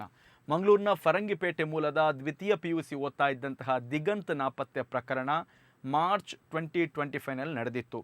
ಇದರಲ್ಲಿ ಮನೆಯಿಂದ ಭಯದಿಂದ ಓಡಿ ಹೋಗಿದ್ದ ಕೊನೆಗೆ ಉಡುಪಿಯಲ್ಲಿ ಪತ್ತೆಯಾದ ಅಂತ ಈ ಒಂದು ಪ್ರಕರಣ ಸುಖಾಂತ್ಯ ಆಗಿತ್ತು. ಆದರೆ ಈ ಒಂದು ಘಟನೆಯಲ್ಲಿ ನಾವು ಗಮನಿಸಬೇಕು, ಒಂದು ಹಂತದಲ್ಲಿ ಇದು ಕೋಮು ಸಂಘರ್ಷಕ್ಕೆ ಹೋಗುವ ರೀತಿಯಲ್ಲಿ ಈ ಒಂದು ದಿಗಂತ್ ನಾಪತ್ತೆ ಪ್ರಕರಣ ಹೋಗಿತ್ತು. ಯಾಕಂದರೆ ದಿಗಂತ್ ನಾಪತ್ತೆಯಾದಾಗ ಅದಕ್ಕೆ ಬೇರೆ ಬೇರೆ ಆಯಾಮದ ಚರ್ಚೆಗಳು ನಡೆದಿತ್ತು. ಗಾಂಜಾ ಟೀಮ್ನ ಜೊತೆ ಆತನಿಗೆ ಒಂದಷ್ಟು ಯಾರೋ ಸಂಪರ್ಕ ಮಾಡಿದ್ದಾರೆ ಅಥವಾ ಮುಸ್ಲಿಮರ ಆತನನ್ನು ಕಿಡ್ನಾಪ್ ಮಾಡಿದ್ದಾರೆ, ಈ ಥರದ ಚರ್ಚೆ. ಯಾಕಂದರೆ ಹೇಳಿದರೆ ತುಂಬ ಕೋಮು ಸೂಕ್ಷ್ಮ ಪ್ರದೇಶ ಯಾವುದು ಫರಂಗಿಪೇಟೆ. ಆದರೆ ಇಲ್ಲಿ ಪೊಲೀಸರಿಗೆ ಈ ಒಂದು ಪ್ರಕರಣವನ್ನು ಸುಖಾಂತ್ಯಗೊಳಿಸುವಂಥದ್ದು ದೊಡ್ಡ ಚಾಲೆಂಜಿಂಗ್ ಆಗಿತ್ತು. ಬಿಕಾಸ್ ಯಾವುದೇ ರೀತಿಯ ಕ್ಲೂಗಳು ಇಲ್ಲದೇ ಇದ್ದ ಪ್ರಕರಣದಲ್ಲಿ. ಆದರೂ ಕೂಡ ಪೊಲೀಸರು ಈ ಒಂದು ಪ್ರಕರಣವನ್ನು ಸುಖಾಂತ್ಯಗೊಳಿಸುವಲ್ಲಿ ಯಶಸ್ವಿ ಆಗಿದ್ದರು. ಯಾಕಂದರೆ ಕೊನೆಗೆ ಆತ ಉಡುಪಿಯಲ್ಲಿ ಪತ್ತೆಯಾಗಿದ್ದ. ಇಲ್ಲಿ ಬೇರೆ ಬೇರೆ ಆಯಾಮದ ಚರ್ಚೆಗಳು ಈ ಒಂದು ಪ್ರಕರಣದಲ್ಲಿ ಇದೆ. ಯಾಕಂತ ಹೇಳಿದರೆ ಇಲ್ಲಿ ದಿಗಂತ್ ನಿಜವಾಗಿ ಹೋದದ್ದು ಎಲ್ಲಿಗೆ, ಹೋದವನು ಮರಳಿ ಬಂದದ್ದು ಯಾಕೆ, ಇದಕ್ಕೆ ಬೇರೆ ಕಾರಣದ ಆಯಾಮದ ಚರ್ಚೆಗಳು ಕೂಡ ನಡೆದಿತ್ತು. ನಾನು ಮನೆಗೆ ಹೋಗೋದಿಲ್ಲ ಅಂತ ದಿಗಂತ್ ಹಠ ಕೂಡ ಹಿಡಿದಿದ್ದ. ಅಂತೂ ಇಂತೂ 2025ನಲ್ಲಿ ದಿಗಂತ್ ನಾಪತ್ತೆ ಪ್ರಕರಣ ಕರಾವಳಿ ಪಾಲಿಗೆ ಒಂದು ಬಲು ದೊಡ್ಡ ಚರ್ಚೆಯ ವಿಚಾರ.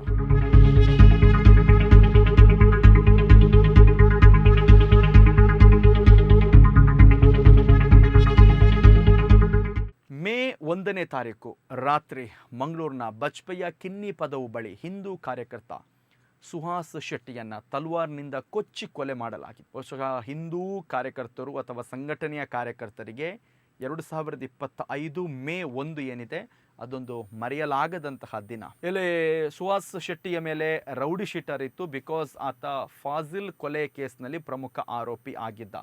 2022 ಜುಲೈ 26ನೇ ತಾರೀಕಿಗೆ ಪ್ರವೀಣ್ ನೆಟ್ಟಾರು ಹತ್ಯೆಯ ಹಿನ್ನೆಲೆಯಲ್ಲಿ ಫಾಜಿಲ್ನ ಮೇಲೆ ಒಂದು ಅಟ್ಯಾಕ್ ಆಗುತ್ತೆ. ಅದರಲ್ಲಿ ಆತ ಮೃತಪಡ್ತಾನೆ. 28ನೇ ತಾರೀಕಿಗೆ ಫಾಜಿಲ್ನ ಕೊಲೆ ನಡೆಯುತ್ತೆ 2022ಕ್ಕೆ. ಸುಹಾಸ್ ಶೆಟ್ಟಿ ಈ ಒಂದು ಕೊಲೆ ಪ್ರಕರಣದ ಪ್ರಮುಖ ಆರೋಪಿಯಾಗಿದ್ದ. ಆನಂತರ ಜೈಲು ಸೇರಿದ್ದ. ಹೊರಬಂದಂತಹ ಸುಹಾಸ್ ಶೆಟ್ಟಿ ಹಿಂದೂ ಕಾರ್ಯಕರ್ತನಾಗಿ ಬೇರೆ ಬೇರೆ ಒಂದಷ್ಟು ಕೆಲಸ ಕಾರ್ಯಗಳಲ್ಲಿ ತೊಡಗಿಸಿಕೊಂಡಿದ್ದ. ಅಂತಹ ಸುಹಾಸ್ ಶೆಟ್ಟಿಯನ್ನು ಮೇ 1ನೇ ತಾರೀಕಿಗೆ ಬಜ್ಪೆಯ ಕಿನ್ನಿ ಪದವಿನಲ್ಲಿ ಒಂದು ಸಿನಿಮೀಯ ರೀತಿಯಲ್ಲಿ ಆ ಇನೋವಾ ಕಾರನ್ನು ಅಡ್ಡ ಹಾಕಿ ಆ ವಿಡಿಯೋ ದೃಶ್ಯಾವಳಿಗಳು ಈಗಲೂ ಕೂಡ ನೆನಪಿನಲ್ಲಿದೆ ಜನರಿಗೆ. ಆ ಒಂದು ಅಡ್ಡ ಹಾಕಿ ಫಿಲ್ಮ್ ಸ್ಟೈಲಲ್ಲಿ ಕೊಲೆ ಮಾಡಿರುವಂಥದ್ದು. ಆನಂತರ ಈ ಒಂದು ಪ್ರಕರಣವನ್ನು ಭೇದಿಸುವಲ್ಲೂ ಕೂಡ ಪೊಲೀಸರು ಯಶಸ್ವಿಯಾಗಿದ್ದರು. ಇಲ್ಲಿ ಪ್ರಮುಖವಾಗಿ ಫಾಜಿಲ್ನ ತಮ್ಮ, ಅದರ ಜೊತೆಗೆ ಸುಹಾಸ್ ಶೆಟ್ಟಿಯ ಜೊತೆಗಿದ್ದಂತಹ ಆತನೊಬ್ಬ ಸಹವರ್ತಿಯ ಮೇಲೆ ಇದ್ದಂತಹ ದ್ವೇಷ, ಎರಡೂ ದ್ವೇಷವನ್ನು ಜೊತೆ ಸೇರಿಸಿ ಇಲ್ಲಿ ಸುಹಾಸನ್ನು ಟಾರ್ಗೆಟ್ ಮಾಡಿ ಕೊಲೆ ಮಾಡಲಾಗಿತ್ತು. ಸುಹಾಸ್ ಹತ್ಯೆಯಾದ ಮರುದಿವಸ ನಮ್ಮಲ್ಲಿ ಅಹಿತಕರ ಘಟನೆಗಳು ಆಗಿತ್ತು. ಬೇರೆ ಬೇರೆ ಕಡೆ ಅಟ್ಯಾಕ್ ಆಗುವಂಥ ಒಂದು ಪ್ರಯತ್ನಗಳು, ಒಬ್ಬ ಮೀನು ವ್ಯಾಪಾರಿಯ ಮೇಲೆ ಅಟ್ಯಾಕ್ ನಡೆದಿತ್ತು ಮತ್ತು ಇಲ್ಲಿ ಬೇರೆ ಬೇರೆ ರೀತಿಯಲ್ಲೂ ಕೂಡ ಒಂದಷ್ಟು ಪ್ರಯತ್ನಗಳು ನಡೆದಿತ್ತು. ಆದರೆ ಅದೆಲ್ಲವನ್ನೂ ಕೂಡ ಹ್ಯಾಂಡ್ಲ್ ಮಾಡುವಲ್ಲಿ ನಮ್ಮ ಪೊಲೀಸರು ಸಫಲರಾಗಿದ್ದರು. ಆದರೆ ಅದರ ನಡುವೆ ಒಂದು ಕರಾಳತೆ, ಸುಹಾಸ್ನ ಮರ್ಡರ್ ಆಗಿ ಸ್ವಲ್ಪ ದಿನದಲ್ಲಿ ರೆಹಮಾನ್ನ ಹತ್ಯೆ ನಡೆಯುತ್ತೆ. ಮಂಗಳೂರಿನ ಕೊಳತ್ತ ಮಜಲು ಜುಮ್ಮಾ ಮಸೀದಿಯ ಕಾರ್ಯದರ್ಶಿ ಮತ್ತು ಪಿಕಪ್ ವಾಹನದ ಚಾಲಕ ಅಬ್ದುಲ್ ರೆಹಮಾನ್ನನ್ನು ಅಪರಿಚಿತ ವ್ಯಕ್ತಿಗಳು ಮೇ 27ನೇ ತಾರೀಕಿಗೆ ಬರ್ಬರವಾಗಿ ಹತ್ಯೆ ಮಾಡಿದರು. ಇಲ್ಲಿ ಅಪರಿಚಿತರಂತ ಹೇಳಿದರೂ ಕೂಡ ಇಲ್ಲಿ ಪರಿಚಿತರೇ ಈ ಒಂದು ಘಟನೆಯನ್ನು ಮಾಡಿರುವಂಥದ್ದು. ಈ ಒಂದು ಘಟನೆಯಲ್ಲಿ ರೆಹಮಾನ್ ಅವರ ಸ್ನೇಹಿತ ಕಲಂದರ್ ಶಾಫಿ ಅವರ ಮೇಲೂ ಕೂಡ ಮಾರಕಾಸ್ತ್ರದಿಂದ ಹಲ್ಲೆ ಆಗಿತ್ತು. ಮನೆಗೆ ಬಂದಿದ್ದಂತಹ ರೆಹಮಾನ್ ಹೊಯ್ಗೆ ಆರ್ಡರ್ ಕೇಳಿದ್ದಾರೆ ಅಂತ ಮಧ್ಯಾಹ್ನದ ಹೊತ್ತು ಹೋಗ್ತಾನೆ. ಆದರೆ ಆತನನ್ನು ಅಲ್ಲಿ ಕೊಚ್ಚಿ ಕೊಲೆ ಮಾಡ್ತಾರೆ. ಇಲ್ಲಿ ಸುಹಾಸ್ನ ಹತ್ಯೆಗೆ ಪ್ರತೀಕಾರವಾಗಿ ರೆಹಮಾನ್ನ ಹತ್ಯೆಯನ್ನು ನಡೆಸಲಾಗಿತ್ತು. ಇಲ್ಲಿ ಹಲವಾರು ಜನ ಯಾವುದರಲ್ಲೂ ಕೂಡ ಗುರುತಿಸಿಕೊಳ್ಳದ ರೆಹಮಾನ್ನನ್ನು ಹತ್ಯೆ ಮಾಡಿರುವಂಥದ್ದು ಸರಿಯಲ್ಲ ಅನ್ನುವ ರೀತಿಯಲ್ಲೂ ಕೂಡ ಚರ್ಚೆಯನ್ನು ಮಾಡಿದರು. ಬೇರೆ ಬೇರೆ ರೀತಿಯ ಚರ್ಚೆಗಳು ನಡೆದಿತ್ತು. ಇದರ ನಡುವೆ ನಮ್ಮ ಜಿಲ್ಲೆಯಲ್ಲಿ ಕಾನೂನು ಸುವ್ಯವಸ್ಥೆ ಯಾವ ರೀತಿಯಲ್ಲಿದೆ, ಒಂದು ಕೊಲೆಗೆ ಇನ್ನೊಂದು ಕೊಲೆ ಒಂದಷ್ಟು ದಿವಸಗಳ ಅವಧಿಯಲ್ಲಿ ನಡೆಯುತ್ತೆ ಅಂತಾದರೆ ಪೊಲೀಸರು ಏನು ಮಾಡ್ತಾ ಇದ್ದಾರೆ, ಯಾಕೆ ಇದನ್ನು ಮಟ್ಟ ಹಾಕೋದಕ್ಕೆ ಸಾಧ್ಯ ಇಲ್ಲ ಎನ್ನುವ ಚರ್ಚೆಗಳು ನಡೆದ ಹೊತ್ತಲ್ಲೇ ದಕ್ಷಿಣ ಕನ್ನಡ ಜಿಲ್ಲೆಯಲ್ಲಿ ನಡೆದಂಥ ಒಂದು ಮೇಜರ್ ಬದಲಾವಣೆ. ಸರ್ಕಾರ ಕೂಡ ನಾವು ಇದನ್ನು ಕಂಟ್ರೋಲ್ ಮಾಡದೆ ಹೋದರೆ ನಮಗೆ ಪೆಟ್ಟು ಬೀಳುತ್ತೆ ಅಂತ ಖಂಡಿತವಾಗಿಯೂ ಇದನ್ನು ಸೀರಿಯಸ್ ಆಗಿ ತೆಗೆದುಕೊಂಡು ಮೇ 2025 2 ಪ್ರಮುಖ ಅಧಿಕಾರಿಗಳ ವರ್ಗಾವಣೆ. ಬಹುಶಃ ಇವತ್ತು ಕೂಡ ಅಧಿಕಾರಿಗಳು ನಮ್ಮಲ್ಲಿದ್ದಾರೆ. ನಾವು ಮೇನಿಂದ ಇವತ್ತಿನ ತನಕ ಗಮನಿಸೋದಾದರೆ ದಕ್ಷಿಣ ಕನ್ನಡ ಜಿಲ್ಲೆಯಲ್ಲಿ ಲಾ ಆ್ಯಂಡ್ ಆರ್ಡರ್, ಕಾನೂನು ಮತ್ತು ಸುವ್ಯವಸ್ಥೆ, ಅದರ ಜೊತೆಗೆ ಶಾಂತಿ ನೆಲೆಸಿದೆ ಅಂತಾದರೆ ಅದಕ್ಕೆ ಪ್ರಮುಖವಾಗಿ 2 ಅಧಿಕಾರಿಗಳು ಕಾರಣ. SP ಆಗಿ ಬಂದಂತಹ ಅರುಣ್ ಕುಮಾರ್, ಉಡುಪಿಯಿಂದ ಅವರು ದಕ್ಷಿಣ ಕನ್ನಡ ಜಿಲ್ಲೆಗೆ ಬರ್ತಾರೆ. ಆನಂತರ ಮಂಗಳೂರು ಜಿಲ್ಲೆಯ ಪೊಲೀಸ್ ಕಮಿಷನರ್ ಆಗಿ ಅನುಪಮ್ ಅಗರ್ವಾಲ್ ಅವರನ್ನು ಎತ್ತಂಗಡಿ ಮಾಡಲಾಗುತ್ತೆ. ಆ ಒಂದು ಸ್ಥಾನಕ್ಕೆ ಸುಧೀರ್ ಕುಮಾರ್ ರೆಡ್ಡಿ ಅಂತ ಒಬ್ಬ ಸಮರ್ಥ ಅಧಿಕಾರಿಯನ್ನು ತರ್ತಾರೆ. ಇಲ್ಲಿ ನಾವು ಪ್ರಮುಖವಾಗಿ ಈ 2 ಅಧಿಕಾರಿಗಳ ಬಗ್ಗೆ ಮಾತನಾಡಲೇಬೇಕು. ಅವರು ಬಂದ ನಂತರ ಆಗಿರುವಂತಹ ಬದಲಾವಣೆಗಳನ್ನು ನಮ್ಮ ಜಿಲ್ಲೆಯ ಜನತೆ ಕಂಡಿದ್ದಾರೆ. ಅವರು ಬಂದ ಸಮಯದಲ್ಲಿ ಪರಿಸ್ಥಿತಿ ಹೇಗಿತ್ತು ಅಂದರೆ ಇಲ್ಲಿ ನಾವು 2 ಕೊಲೆಯನ್ನು ನಾವು ನೋಡೋದಾದರೆ, ಒಂದು ಕೊಲೆ ಪೊಲೀಸ್ ಕಮಿಷನರೇಟ್ ವ್ಯಾಪ್ತಿಯಲ್ಲಿ ನಡೆದಿತ್ತು, ಮತ್ತೊಂದು ಕೊಲೆ SP ಲಿಮಿಟಲ್ಲಿ ಬರುತ್ತೆ. ಹೀಗಾಗಿ ಇಲ್ಲಿ 2 ಅಧಿಕಾರಿಗಳು ಅಧಿಕಾರಕ್ಕೆ ಬಂದ ಸಂದರ್ಭದಲ್ಲಿ ಅವರು ಮಾಡಿರುವಂತಹ ಪ್ರಮುಖ ಕೆಲಸ, ಇಲ್ಲಿ ಕೊಲೆಯನ್ನು ಕಂಟ್ರೋಲ್ ಮಾಡಬೇಕಿದ್ರೆ 2 ಸಂಘಟನೆಗಳಲ್ಲಿ ಗುರುತಿಸಿಕೊಂಡಿರುವಂಥ ಪ್ರಮುಖರನ್ನು ಕಂಟ್ರೋಲ್ ಮಾಡಬೇಕು ಮತ್ತು ನಮ್ಮ ಜಿಲ್ಲೆಯಲ್ಲಿ ನಡೆಯುವಂತಹ ಅಕ್ರಮಕ್ಕೂ ಕೂಡ ಅಂಕುಶವನ್ನು ಬೀಳಬೇಕು ಅನ್ನುವ ನಿಟ್ಟಿನಲ್ಲಿ ಕಾರ್ಯಪ್ರವೃತ್ತರಾಗ್ತಾರೆ. ಬಿಕಾಸ್ ದಕ್ಷಿಣ ಕನ್ನಡ ಜಿಲ್ಲೆ ಶಿಕ್ಷಿತರಿರುವಂತಹ ಜಿಲ್ಲೆ, ಒಳ್ಳೊಳ್ಳೆ ಜನರಿದ್ದಾರೆ. 80 to 90% ಇಲ್ಲಿ ಜನರಿಗೆ ಪೀಸ್ ಬೇಕು, ಅಂದರೆ ಶಾಂತಿ ಬೇಕು. ಆದರೆ 10% ಜನ ಏನಿದ್ದಾರೆ ಅವರನ್ನು ಈ ರಾಜಕೀಯ ವ್ಯಕ್ತಿಗಳು ಬಳಸಿಕೊಂಡು ಅವರಿಂದ ಈ ಜಿಲ್ಲೆಯಲ್ಲಿ ಅದು 2 ನಂಬರ್ ವ್ಯವಹಾರ ಇರ್ಬೋದು, ಅಂದರೆ ಏನು ಒಂದಷ್ಟು ಅಕ್ರಮ ಚಟುವಟಿಕೆಗಳನ್ನು ಕೂಡ ಮಾಡಿಸ್ತಾರೆ, ಅಕ್ರಮ ವ್ಯವಹಾರಗಳನ್ನು ಕೂಡ ಮಾಡಿಸ್ತಾರೆ. ಆ ನಂತರ ಅವರನ್ನೇ ಪೆಟ್ಟುಗಲಾಟೆಗೆ ಬಳಸಿಕೊಂಡು ಇವರು ರಾಜಕೀಯ ಲಾಭವನ್ನು ಪಡಿತಾರೆ. ಇದು ಎಲ್ಲ ರಾಷ್ಟ್ರೀಯ ಪಕ್ಷಗಳು ಇಲ್ಲಿ ಮಾಡಿಕೊಂಡು ಬಂದಿರುವಂತಹ ಒಂದು ಪ್ರೊಸೀಜರ್ ಹಲವಾರು ವರ್ಷಗಳಿಂದ. ಆದರೆ ಇಲ್ಲಿ ನಾವು ಎಸ್ ಪಿ ಆಗಿ ಬಂದಂತಹ ಅರುಣ್ ಕುಮಾರ್ ಇರ್ಬೋದು, ಸುಧೀರ್ ಕುಮಾರ್ ರೆಡ್ಡಿ ಅವರು ಈ ಎಲ್ಲ ಅಕ್ರಮಗಳನ್ನು ಮಟ್ಟ ಹಾಕುವಂಥ ಒಂದು ಪ್ರಾಮಾಣಿಕ ಪ್ರಯತ್ನವನ್ನು ಮಾಡ್ತಾರೆ. ಆಗಿಂದಾಗೆ ಅವರ ಬಗ್ಗೆ ಕೂಡ ಒಂದಷ್ಟು ವಿರೋಧಗಳು ಬಂದದ್ದಿದೆ. ಪ್ರಮುಖವಾಗಿ ಸೌಂಡಿಗೆ ಪರ್ಮಿಷನ್ ಕೊಡಲಿಲ್ಲ ಅಂತ ಹೇಳಿ, ಕೋಳಿ ಅಂಕವನ್ನು ನಿಲ್ಲಿಸ್ತಾರೆ ಅಂತೇಳಿ. ಆದರೆ ಒಬ್ಬರು ಅಧಿಕಾರಿಗಳು ಇಡೀ ಜಿಲ್ಲೆಯಲ್ಲಿ ಮಾಡಿದಂತಹ ಒಂದು ಕೆಲಸಗಳನ್ನು ನಾವು ಅಪ್ರಿಷಿಯೇಟ್ ಮಾಡಲೇಬೇಕು. ಬಹುಶಃ ಸುಧೀರ್ ಕುಮಾರ್ ರೆಡ್ಡಿ ಅವರು ಸೌಂಡಿಗೆ ಎಲ್ಲೂ ಕೂಡ ಪರ್ಮಿಷನ್ ಕೊಡಲಿಲ್ಲ ಅಂತ ಹೇಳಲಿಲ್ಲ. ಬಿಕಾಸ್ ನೀವು 1,000 ಜನರದ್ದು ಕಾರ್ಯಕ್ರಮ ಮಾಡ್ತೀರಾ ಅಂತ ಹೇಳಿದರೆ 5,000 ಜನರಿಗಾಗುವಂಥ ಸೌಂಡ್ ಹಾಕಬೇಡಿ ಅಂತ ಅವರು ಕ್ಲಿಯರ್ ಕಟ್ಟಾಗಿ ಹೇಳಿರುವಂಥದ್ದು. ಅದನ್ನು ತಪ್ಪಾಗಿ ಅರ್ಥೈಸ್ಕೊಂಡಿದ್ರು ಮತ್ತು ಅವರಲ್ಲಿ ಎಲ್ಲೂ ಕೂಡ ಪಕ್ಷಭೇದ ಮಾಡಲಿಲ್ಲ. ಕಾಂಗ್ರೆಸ್ನವರಿಗೆ, BJP ಅವರಿಗೆ, ಮುಸ್ಲಿಮರಿಗೆ, ಹಿಂದೂಗಳಿಗೆ ಅಂತೇಳಿ ಎಲ್ರಿಗೂ ಒಂದೇ ರೀತಿಯಂಥ ನಿಯಮಾವಳಿಗಳನ್ನು ಜಾರಿಗೆ ತಂದಿದ್ರು. ಇಲ್ಲಿ ಡಾಕ್ಟರ್ ಅರುಣ್ ಅವರು ಕೂಡ ಒಬ್ಬರು ಅಧಿಕಾರಿಯಾಗಿ, ಯಾಕಂದರೆ ಉಡುಪಿಯಲ್ಲಿದ್ದಾಗಲೇ ಅವರು ಕೇವಲ ಜನರಿಗೆ ಮಾತ್ರ ಕಾನೂನಿನ ಬಗ್ಗೆ ಅವರು ಪಾಠ ಮಾಡಿದ್ದಲ್ಲ, ತನ್ನ ಇಲಾಖೆಯಲ್ಲಿ ತಪ್ಪು ಮಾಡಿದ ಒಂದು 40ರಷ್ಟು ಪೊಲೀಸರನ್ನು ಕೂಡ ವರ್ಗಾವಣೆ ಮಾಡುವ ಮೂಲಕ, ಕೆಲಸದಿಂದ ಅವರನ್ನು ಮನೆಗೆ ಕಳಿಸುವ ಮೂಲಕ ಇಲಾಖೆಯನ್ನು ಕೂಡ ಶುದ್ಧೀಕರಿಸುವಂಥ ಕೆಲಸವನ್ನು ಮಾಡಿದರು. ಆ್ಯಂಡ್ ಎಸ್ಪೆಷಲಿ ಸುಧೀರ್ ಕುಮಾರ್ ರೆಡ್ಡಿ ಅವರ ವಿಚಾರಕ್ಕೆ ಬಂದಾಗ ನಮ್ಮ ದಕ್ಷಿಣ ಕನ್ನಡ ಜಿಲ್ಲೆಯಲ್ಲಿ ಎಜುಕೇಷನ್ ಹಬ್ ಅಂತ ನಾವೇನು ಕರಿತೇವೆ, ಮಕ್ಕಳನ್ನು ಟಾರ್ಗೆಟ್ ಮಾಡಿ, ಎಜುಕೇಷನ್ ಇನ್ಸ್ಟಿಟ್ಯೂಷನನ್ನು ಟಾರ್ಗೆಟ್ ಮಾಡಿ ಗಾಂಜಾ ಮತ್ತು ಇಲ್ಲಿ ಡ್ರಗ್ಸಿನ ಜಾಲ ಬಲು ದೊಡ್ಡದಾಗಿ ಬೆಳೀತಾ ಇದೆ. ಬಹುಶಃ ನನ್ನ ಪ್ರಕಾರ ದಕ್ಷಿಣ ಕನ್ನಡ ಜಿಲ್ಲೆಯ ಪ್ರತಿಯೊಂದು ಪೋಷಕರು ಸುಧೀರ್ ಕುಮಾರ್ ರೆಡ್ಡಿ ಅಂತಹ ಅಧಿಕಾರಿಗಳಿಗೆ ಧನ್ಯವಾದಗಳನ್ನು ಹೇಳಲೇಬೇಕು. ಬಿಕಾಸ್ ನಮ್ಮ ಮಕ್ಕಳು ಇವತ್ತು ಕಾಲೇಜಿಗೆ ಹೋದವರು, ಶಾಲೆಗೆ ಹೋದ ನಮ್ಮ ಮಕ್ಕಳು ಸೇಫ್ ಆಗಿ ಇದ್ದಾರೆ, ಅವರು ಈ ಚಟಕ್ಕೆ ಬೀಳ್ತಾ ಇಲ್ಲ ಅಂತ ಇದ್ದರೆ ಅದಕ್ಕೆ ಒಂದು ಕಾರಣ ಸುಧೀರ್ ಕುಮಾರ್ ರೆಡ್ಡಿ ಅಂತಹ ಅಧಿಕಾರಿಯ ಭಯದಿಂದ ಈ ಡ್ರಗ್ಸ್ ಜಾಲ ಇರ್ಬೋದು ಅಥವಾ ನಮ್ಮ ಗಾಂಜಾ ಜಾಲ ಇವತ್ತು ಸ್ವಲ್ಪ ಸೈಲೆಂಟ್ ಆಗಿದೆ. ಹಾಗಿದ್ರೆ ಕೇಳ್ಬೋದು, ಡ್ರಗ್ಸ್ ಯಾರು ಸೇರ್ತಾ ಇಲ್ವಾ ಅಥವಾ ಗಾಂಜಾ ಯಾರು ಸೇರ್ತಾ ಇಲ್ಲ? ಒಬ್ಬ ಅಧಿಕಾರಿಯಾಗಿ ತನ್ನ ಪ್ರಾಮಾಣಿಕ ಪ್ರಯತ್ನದ ಮೂಲಕ 100% ಮಾಡಿದರೂ ಕೂಡ ಅಲ್ಲೊಬ್ಬರು ಇಲ್ಲೊಬ್ಬರು ಬಳಸಿಕೊಂಡು ಮಾಡುವವರು ಇರ್ತಾರೆ. ಅಂದರೆ ಬದಲಾವಣೆಯನ್ನು ನಾವು ಕೇವಲ ಅಧಿಕಾರಿಗಳಿಂದ ನಿರೀಕ್ಷೆ ಮಾಡಿದರೆ ಸಾಧ್ಯ ಆಗೋದಿಲ್ಲ. ನಾವು ಕೂಡ ಬದಲಾಗಬೇಕು ಅನ್ನೋ ನಿಟ್ಟಿನಲ್ಲಿ ಪ್ರಯತ್ನ ಮಾಡಿದರೆ ಮಾತ್ರ ಇದನ್ನು ಬೇರು ಸಹಿತ ಕಿತ್ತು ಹಾಕೋದಕ್ಕೆ ಸಾಧ್ಯ. ಬಹುಶಃ ಈ ಅಧಿಕಾರಿಗಳು ಇನ್ನೂ ಒಂದಷ್ಟು ವರ್ಷ ನಮ್ಮ ಜಿಲ್ಲೆಯಲ್ಲಿ ಇದ್ದರೆ ಖಂಡಿತವಾಗಲೂ ಈ ಡ್ರಗ್ಸ್ ಮತ್ತು ಗಾಂಜಾ ಜಾಲವನ್ನು ಮತ್ತಷ್ಟು ಭೇದಿಸುವಂತಹ ನಿಟ್ಟಿನಲ್ಲಿ ಸಾಧ್ಯತೆ ಇದೆ. ಹಾಗಾಗಿ 2025 ನಮ್ಮ ಜಿಲ್ಲೆಯ ಮಟ್ಟಿಗೆ 2 ಒಳ್ಳೆಯ ಅಧಿಕಾರಿಗಳನ್ನು ಕಂಡಂತಹ ಒಂದು ವರ್ಷ ಇದು. ಮೇ 31ನೇ ತಾರೀಕು ಮಂಜನಾಡಿ ಗ್ರಾಮದ ಮೊಂಟೆ ಪದವು ಬಳಿ ಮನೆ ಮೇಲೆ ಗುಡ್ಡ ಕುಸಿದು ಅಜ್ಜಿ ಮತ್ತು 2 ಹಸುಗೂಸು ಮೊಮ್ಮಕ್ಕಳು ಸಾವನ್ನಪ್ಪಿರುವಂಥ ಒಂದು ದುರ್ಘಟನೆ ನಮ್ಮ ದಕ್ಷಿಣ ಕನ್ನಡ ಜಿಲ್ಲೆಗೆ ಮಳೆಗಾಲ ಆರಂಭ ಆಗೋದಕ್ಕೂ 2 ದಿವಸ ಮುನ್ನವೇ ನಡೆದಂಥ ಒಂದು ಘಟನೆ ಏನಿದೆ, ಭಾಳ ಒಂದು ದುರ್ಘಟನೆಯ ಒಂದು ವಿಚಾರ ಇದು. ಬಿಕಾಸ್ ಒಬ್ಬರು ತಾಯಿ ತನ್ನ 2 ಮಕ್ಕಳನ್ನು ರಕ್ಷಿಸಬೇಕು ಅಂತ ಹೇಳಿ ತನ್ನ ಮೇಲೆ ಮನೆ ಮಗುಚಿ ಬಿದ್ದಿದೆ, ಆದರೂ ಕೂಡ ಅವರು ಹೋರಾಟ ಮಾಡಿದಂತಹ ವಿಡಿಯೋ ಇವತ್ತಿಗೂ ಕೂಡ ನಮ್ಮ ಕಣ್ಮುಂದೆ ಇದೆ. ತಾಯಿ ಅಶ್ವಿನಿ ಅಂತ ಹೇಳಿ 2 ಮಕ್ಕಳನ್ನು ಪ್ರಯತ್ನ ಮಾಡ್ತಾರೆ, ತನ್ನ 2 ಕಾಲುಗಳನ್ನು ಕಳ್ಕೊಳ್ತಾಳೆ. ತಾನು ಏನೂ ತಪ್ಪು ಮಾಡದೆ ಈಗಲೂ ಕೂಡ ಆ ತಾಯಿ ವೀಲ್ ಚೇರ್ನಲ್ಲಿ ದಿನ ಕಳೀತಾ ಇದ್ದಾರೆ. ಇಲ್ಲಿ ನಾವು ಅವೈಜ್ಞಾನಿಕ ಕಾಮಗಾರಿ ಬಗ್ಗೆ ಮಾತಾಡ್ತೇವೆ. ಅಂದರೆ ಇಲ್ಲಿ ಗುಡ್ಡ ಕೊರೆದು ಇಲ್ಲಿ ನಾವು ಕಟ್ಟಡಗಳನ್ನು ನಿರ್ಮಿಸ್ತೇವೆ, ರಸ್ತೆಗಳನ್ನು ಮಾಡ್ತೇವೆ. ಆದರೆ ಅಧಿಕಾರಿಗಳು ಮಾಡುವ ಒಂದು ಅವೈಜ್ಞಾನಿಕ ಕಾಮಗಾರಿಗೆ ಒಂದು ಕುಟುಂಬವೇ ಹೇಗೆ ಸರ್ವನಾಶ ಆಗುತ್ತೆ ಅನ್ನೋದಕ್ಕೆ ಅಶ್ವಿನಿ ಅವರ ಒಂದು ಘಟನೆ ಸಾಕ್ಷಿ. ಮನೆಯ ಯಜಮಾನ ಕಾಂತಪ್ಪ ಪೂಜಾರಿ ಕಾಲು ಮುರಿತಕ್ಕೊಳಗಾಗಿದ್ದಾರೆ. ಅವರ ಪತ್ನಿ ಪ್ರೇಮ, ಮಗನ ಮಕ್ಕಳಾದ ಆರ್ಯನ್, ಆಯುಷ್ ಮೃತಪಟ್ಟಿದ್ದಾರೆ. ಇಲ್ಲಿ ಕಾಂತಪ್ಪ ಅವರ ಪುತ್ರ ಸೀತಾರಾಮ್ ಅವರು ಪವಾಡ ಸದೃಶವಾಗಿ ಈ ಒಂದು ಘಟನೆಯಲ್ಲಿ ಪಾರಾಗಿದ್ದರು. ಸೊ ಇವತ್ತಿಗೂ ಕೂಡ ಅಶ್ವಿನಿ ನ್ಯಾಯಕ್ಕೋಸ್ಕರ ಅಧಿಕಾರಿಗಳ ಕದ ತಡ್ತಾ ಇದ್ದಾಳೆ, ಸರ್ಕಾರದ ಮೊರೆ ಹೋಗ್ತಾ ಇದ್ದಾರೆ. ಇವತ್ತಿಗೂ ಕೂಡ ಪರಿಹಾರ ಸಿಕ್ಕಿಲ್ಲ. ಒಂದಷ್ಟು ವ್ಯಕ್ತಿಗಳು ಅವರ ಸಪೋರ್ಟಿಗೆ ನಿಂತು ಅವರಿಗೆ ಪರಿಹಾರವನ್ನು ದೊರಕಿಸಿಕೊಡುವಂಥ ಪ್ರಯತ್ನ ಮಾಡ್ತಾ ಇದ್ದಾರೆ. ತನ್ನ 2 ಮಕ್ಕಳನ್ನು ಕಳೆದುಕೊಂಡು 2 ಕಾಲನ್ನು ಕಳೆದುಕೊಂಡು ತಾನು ಮಾಡದ ತಪ್ಪಿಗೆ ಒಂದು ಅವೈಜ್ಞಾನಿಕ ಕಾಮಗಾರಿಯ ವಿರುದ್ಧ ಹೋರಾಟವನ್ನು ನಡೆಸ್ತಾ ಇದ್ದಾರೆ.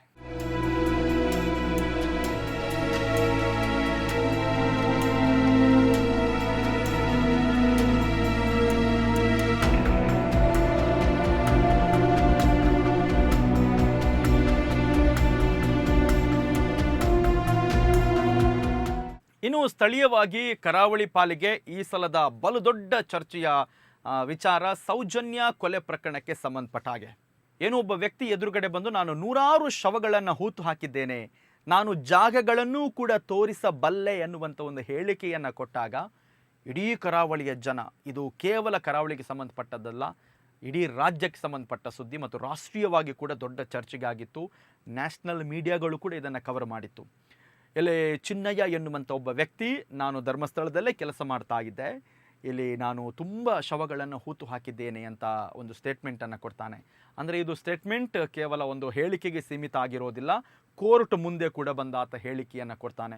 ಸೊ ತುಂಬ ಕರಾವಳಿ ಜನರಿಗೆ ಹಲವು ವರ್ಷಗಳಿಂದ ಸೌಜನ್ಯ ನ್ಯಾಯಕ್ಕಾಗಿ ಏನು ಹೋರಾಟ ಮಾಡ್ತಾ ಇದ್ದೇವೆ, ಇದಕ್ಕೆ ನಾವು ಈ ಸಲ ಈ ಹೋರಾಟಕ್ಕೆ ಅಂತಿಮ ಒಂದು ನ್ಯಾಯ ಪಡ್ಕೊಳ್ಳುವ ಸಮಯ ಬಂದಿದೆ ಅಂತ ತುಂಬ ಜನ ಅಂದುಕೊಂಡಿದ್ರು. ಆದರೆ ನಂತರ ಈ ಒಂದು ಹೋರಾಟ ಅಥವಾ ಇದು ನಡೆದಂತಹ ದಾರಿ ಏನಿದೆ, ಇವತ್ತಿಗೂ ಕೂಡ ಜನ ಕನ್ಫ್ಯೂಷನಲ್ಲಿ ಇದ್ದಾಗಿದ್ದಾರೆ. ಬಿಕಾಸ್ ಚಿನ್ನಯ್ಯ ಬರ್ತಾನೆ, ಹೇಳಿಕೆ ಕೊಡ್ತಾನೆ, ಆನಂತರ ಒಳ್ಳೊಳ್ಳೆ ಲಾಯರ್ನ ಟೀಮ್ ಕೂಡ ಆತನ ಸಪೋರ್ಟಿಗೆ ನಿಲ್ಲುತ್ತೆ. ಸರ್ಕಾರ ಆರಂಭದಲ್ಲಿ ಇದನ್ನು SIT ತನಿಖೆಗೆ ಕೊಡೋದಕ್ಕೆ ಮೀನಾಮೇಷ ಎಣಿಸುತ್ತೆ. ಆದರೆ ಕೊನೆ ಗಳಿಗೆಯಲ್ಲಿ ನಾವು ಇದನ್ನು ಮಾಡದಿದ್ದರೆ ಪೆಟ್ಟು ತಿಂತೇವೆ ಅಂತ ಗೊತ್ತಾಗಿ ಸರ್ಕಾರ SIT ತನಿಖೆಗೂ ಕೂಡ ಆದೇಶವನ್ನು ಕೊಡುತ್ತೆ. ಆನಂತರ ಪ್ರತಿ ದಿವಸ ಕರಾವಳಿಯ ಜನರಿಗೆ ತುಂಬ ಕುತೂಹಲ ಇದ್ದಂತಹ ವಿಚಾರ, ಇವತ್ತೇನಾದರೂ ಹೊಂಡದಲ್ಲಿ ಸಿಕ್ಕಿತಾ ಅಂತೇಳಿ. ಬಿಕಾಸ್ ಪ್ರತಿ ದಿವಸ ಚಿನ್ನಯ್ಯ ಹೋಗೋದು, SIT ಟೀಮ್ ಹೋಗೋದು, ಅದರ ಜೊತೆಗೆ FSLನ ಟೀಮ್ನವ್ರು ಹೋಗೋದು, ಮಾಧ್ಯಮದವರು ಸಾವಿರಾರು ಜನ ಅದನ್ನು ಕುತೂಹಲದಿಂದ ನೋಡೋದು. ಆನಂತರ ಇವತ್ತು ಆ ಹೊಂಡದಲ್ಲಿ ಏನೂ ಸಿಕ್ಕಿಲ್ಲ, ಬುರುಡೆ ಗ್ಯಾಂಗ್ ಸುಳ್ಳು ಬಿಟ್ಟಿದೆ, ಈ ಥರದ ಸುದ್ದಿಗಳು ತುಂಬ ಚರ್ಚೆಗೆ ಗ್ರಾಸ ಆಯಿತು. ಹಾಗಾಗಿ ಕರಾವಳಿ ಪಾಲಿಗೆ ಅಥವಾ ಇಡೀ ರಾಜ್ಯದ ಮಟ್ಟಿಗೆ ಧರ್ಮಸ್ಥಳದ ಒಂದು ಕೇಸ್ ಏನಿದೆ, ಸೌಜನ್ಯ ಒಂದು ಕೇಸ್ ತುಂಬ ಕುತೂಹಲವನ್ನು ಉಂಟು ಮಾಡಿರುವಂತಹ ವರ್ಷ. ಬೇರೆ ಬೇರೆ ಆಯಾಮದಲ್ಲಿ ಇದು ಚರ್ಚೆಗೆ ಕೂಡ ಗ್ರಾಸ ಆಗಿದೆ. ಸೊ ಆನಂತರ ಹಲವಾರು ಸಮಯಗಳ ಕಾಲ ಇದೇ ರೀತಿ ಮುಂದುವರಿಯುತ್ತೆ. ಧರ್ಮಸ್ಥಳದಲ್ಲಿ ಹೂತು ಹಾಕಿದ್ದ ಶವಗಳಿಗಾಗಿ ಒಂದು ಪತ್ತೆ ಕಾರ್ಯ, ಇಲ್ಲಿ SITಯಲ್ಲಿ ಮೊಹಂತಿ ಅಂತ ಒಳ್ಳೆ ಅಧಿಕಾರಿಗಳು ಕೂಡ ಬಂದರು, ಪ್ರಯತ್ನ ಮಾಡಿದರು. ಈ ನಡುವೆ ಸರ್ಕಾರ ಕೂಡ ಇದನ್ನು ತನಿಖೆ ಕೊಟ್ಟಿದ್ದೇವೆ ಅಂತ, ನಮ್ಮ ಕೆಲಸ ಮುಗೀತು ಅಂತ ರೀತಿಯಲ್ಲಿ ಬೀಗ್ತಾ ಇತ್ತು. ಆದರೆ ಇವತ್ತಿಗೂ ಕೂಡ ಈ ಒಂದು ಪ್ರಕರಣಕ್ಕೆ ಒಂದು ಅಂತಿಮ ರೂಪುರೇಷೆ ಸಿಕ್ಕಿಲ್ಲ. ಇಲ್ಲಿ ಯಾರು ತಪ್ಪು ಮಾಡಿದ್ದಾರೆ, ಇಲ್ಲಿ ಪ್ರಮುಖವಾಗಿ ಚಿನ್ನಯ್ಯ ಹೇಳಿರುವಂಥದ್ದು ಸುಳ್ಳ, ಅಥವಾ ಧರ್ಮಸ್ಥಳದಲ್ಲಿ ಈ ಥರ ಆಗಿಲ್ಲ, ಒಂದು ಕಡೆ ಮಹೇಶ್ ಶೆಟ್ಟಿ, ತಿಮರೋಡಿ ಮತ್ತು ಟೀಮ್ ಮಾಡ್ತಾ ಇರುವಂಥ ಆರೋಪಗಳು ಸುಳ್ಳ, ಇದಕ್ಕೆ ಇನ್ನೂ ಕೂಡ ಒಂದು ಕ್ಲಾರಿಫಿಕೇಷನ್ ಬರ್ತಾ ಇಲ್ಲ. ಬಿಕಾಸ್ ಇಲ್ಲಿ ಯಾವಾಗ ಚಿನ್ನಯ್ಯ ಬಂದು ಈ ಥರದ್ದೆಲ್ಲ ವಿಚಾರವನ್ನು ಹೇಳಿ SITಗೆ ತನಿಖೆಗೆ ಹೋಯಿತು, ಮಹೇಶ್ ಶೆಟ್ಟಿ ಹೋರಾಟಕ್ಕೆ ಕೂಡ ಒಂದು ಅರ್ಥ ಬಂತು, ಇಷ್ಟು ವರ್ಷ ಅವರು ಮಾತನಾಡಿದ್ದಕ್ಕೆ ಸಾರ್ಥಕ ಆಯಿತು ಅಂತ ಮಾತಾಡಿದ ಹೊತ್ತಲ್ಲೇ ಆ ನಂತರ ಇದು ಸಾಗಿದ ರೀತಿ ಮತ್ತು ಈಗ ಕ್ರಿಯೇಟ್ ಆಗಿರುವಂಥ ಒಪಿನಿಯನ್ ಏನಿದೆ, ಪರ ವಿರೋಧ ಈಗಲೂ ಕೂಡ ಹಾಗೇನೇ ಇದೆ. ಒಂದಷ್ಟು ಜನ ಈಗಲೂ ಕೂಡ ಮಹೇಶ್ ಶೆಟ್ಟಿ ತಿಮರೋಡಿ ಪರವಾಗಿಯೇ ಒಂದಷ್ಟು ವಕಾಲತ್ತು ವಹಿಸಿದರೆ, ಇಲ್ಲ ಇದೆಲ್ಲವೂ ಕೂಡ ಒಂದು ಕ್ಷೇತ್ರದ ಗೌರವವನ್ನು ಧಕ್ಕೆ ತರುವಂಥ ನಿಟ್ಟಿನಲ್ಲಿ ನಡೆಸಿರುವಂತಹ ಒಂದು ವ್ಯವಸ್ಥಿತ ಪಿತೂರಿ ಎನ್ನುವ ರೀತಿಯಲ್ಲೇ ಚರ್ಚೆಗಳು ನಡೀತಾ ಇದೆ. ಈ ನಡುವೆ ಮಹೇಶ್ ಶೆಟ್ಟಿ ತಿಮರೋಡಿಯವರನ್ನು ಗಡಿಪಾರು ಮಾಡೋ ಪ್ರಯತ್ನಗಳು ನಡೆಯಿತು ಮತ್ತು ಅವರನ್ನು ಕೂಡ ತನಿಖೆಗೆ ಕರೆದರು. ಬೇರೆ ಬೇರೆ ರೀತಿಯಲ್ಲಿ ಇದೆಲ್ಲ ಸಾಗಿತ್ತು. ಆದರೆ 2025ನಲ್ಲಿ ಸೌಜನ್ಯ ಪ್ರಕರಣಕ್ಕೆ ಅಥವಾ ಧರ್ಮಸ್ಥಳದಲ್ಲಿ ನಡೆದಂತಹ ಅಸಹಜ ಸಾವಿನ ಪ್ರಕರಣಕ್ಕೆ ಒಂದು ಅಂತಿಮ ರೂಪುರೇಷೆ ಸಿಗಬಹುದು, ನ್ಯಾಯ ಸಿಗಬಹುದು ಅಂತ ನಿರೀಕ್ಷೆಯಲ್ಲಿದ್ದ ಜನರಿಗೆ ಕೊನೆಗೂ ಕೂಡ ಅದು ಹುಸಿಯಾಗಿ ಉಳಿದಿದೆ.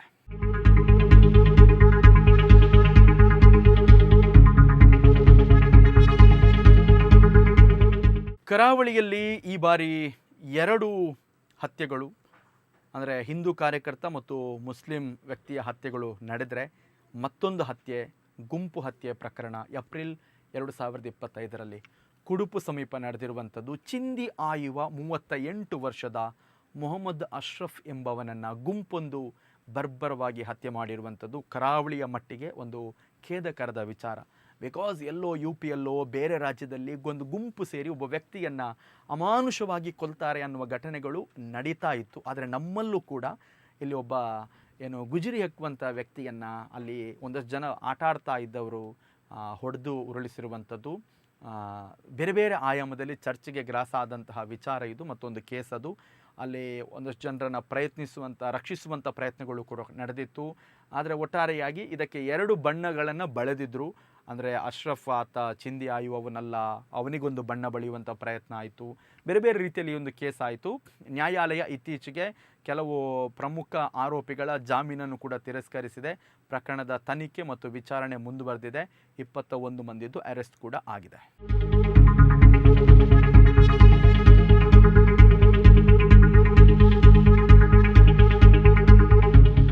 ಬಹುಶಃ ಭಾರತದ ಪಾಲಿಗೆ 2025ನ ಒಂದು ಮೇಜರ್ ನೆನಪಿನಂಗಳದಲ್ಲಿ ಉಳಿಯುವಂತಹ ಸುದ್ದಿಗಳಲ್ಲಿ ಪಾಕಿಸ್ತಾನದ ಮೇಲೆ ನಡೆದಿರುವಂತಹ ಒಂದು ಅಟ್ಯಾಕ್, ಪಹಲ್ಗಾಮ್ನ ಒಂದು ಅಟ್ಯಾಕ್ಗೆ ನಾವು ಸೇಡನ್ನು ತೀರಿಸಿಕೊಳ್ಳುವಂಥ ನಿಟ್ಟಿನಲ್ಲಿ ಮಾಡಿರುವಂತಹ ದಾಳಿ ಏನಿದೆ, ಆಪರೇಷನ್ ಸಿಂಧೂರ್ ಕಾರ್ಯಾಚರಣೆ, ಇದು ಬಹುಶಃ ಭಾರತೀಯರ ಪಾಲಿಗೆ 2025ನಲ್ಲಿ ಒಂದು ಮರೆಯಲಾಗದ ಮತ್ತು ಎಷ್ಟೋ ವರ್ಷಗಳಿಂದ ವೈರಿ ಪಾಕಿಸ್ತಾನಕ್ಕೆ ಬುದ್ಧಿ ಕಲಿಸಬೇಕಂತ ಕಾಯ್ತಾ ಇದ್ದಂತಹ ನಮ್ಮ ಸೈನಿಕರಿಗೆ, ಸೇನೆಯ ಪಡೆಗಳಿಗೂ ಕೂಡ ಒಂದು ನೆನಪಿನ ವರ್ಷ.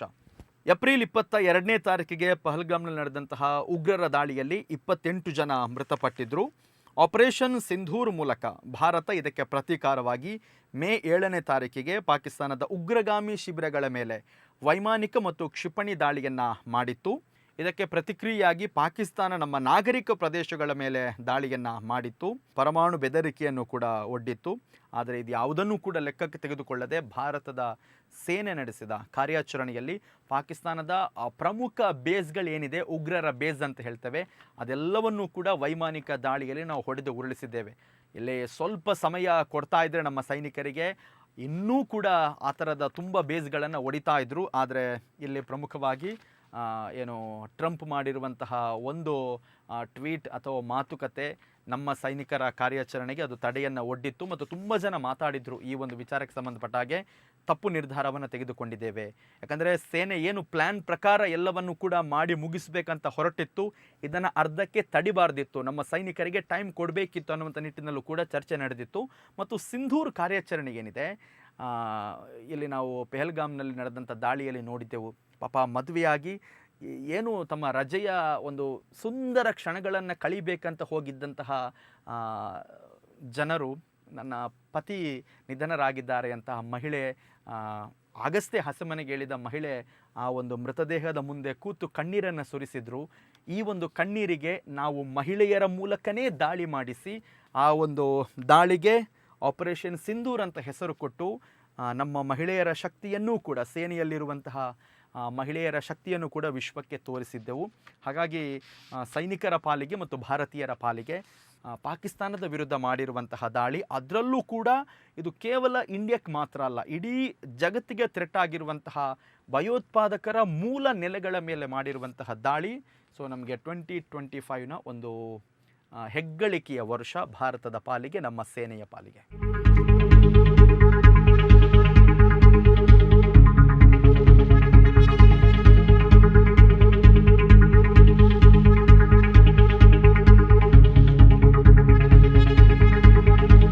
ಏನು ರಾಜ್ಯದ ವಿಚಾರಕ್ಕೆ ಸಂಬಂಧಪಟ್ಟ ಹಾಗೆ 2 ವ್ಯಕ್ತಿಗಳ ಜೈಲು ಸೇರಿರುವಂಥದ್ದು. ಒಂದು ದರ್ಶನ್ನ ಕೇಸ್, ಮತ್ತೊಂದು ಕಡೆ ರಾಜಕೀಯವಾಗಿ ಪ್ರಜ್ವಲ್ ರೇವಣ್ಣ, 2 ಪ್ರಮುಖ ವ್ಯಕ್ತಿಗಳು 2025ನಲ್ಲಿ ಜೈಲು ಸೇರಿದ್ದಾರೆ.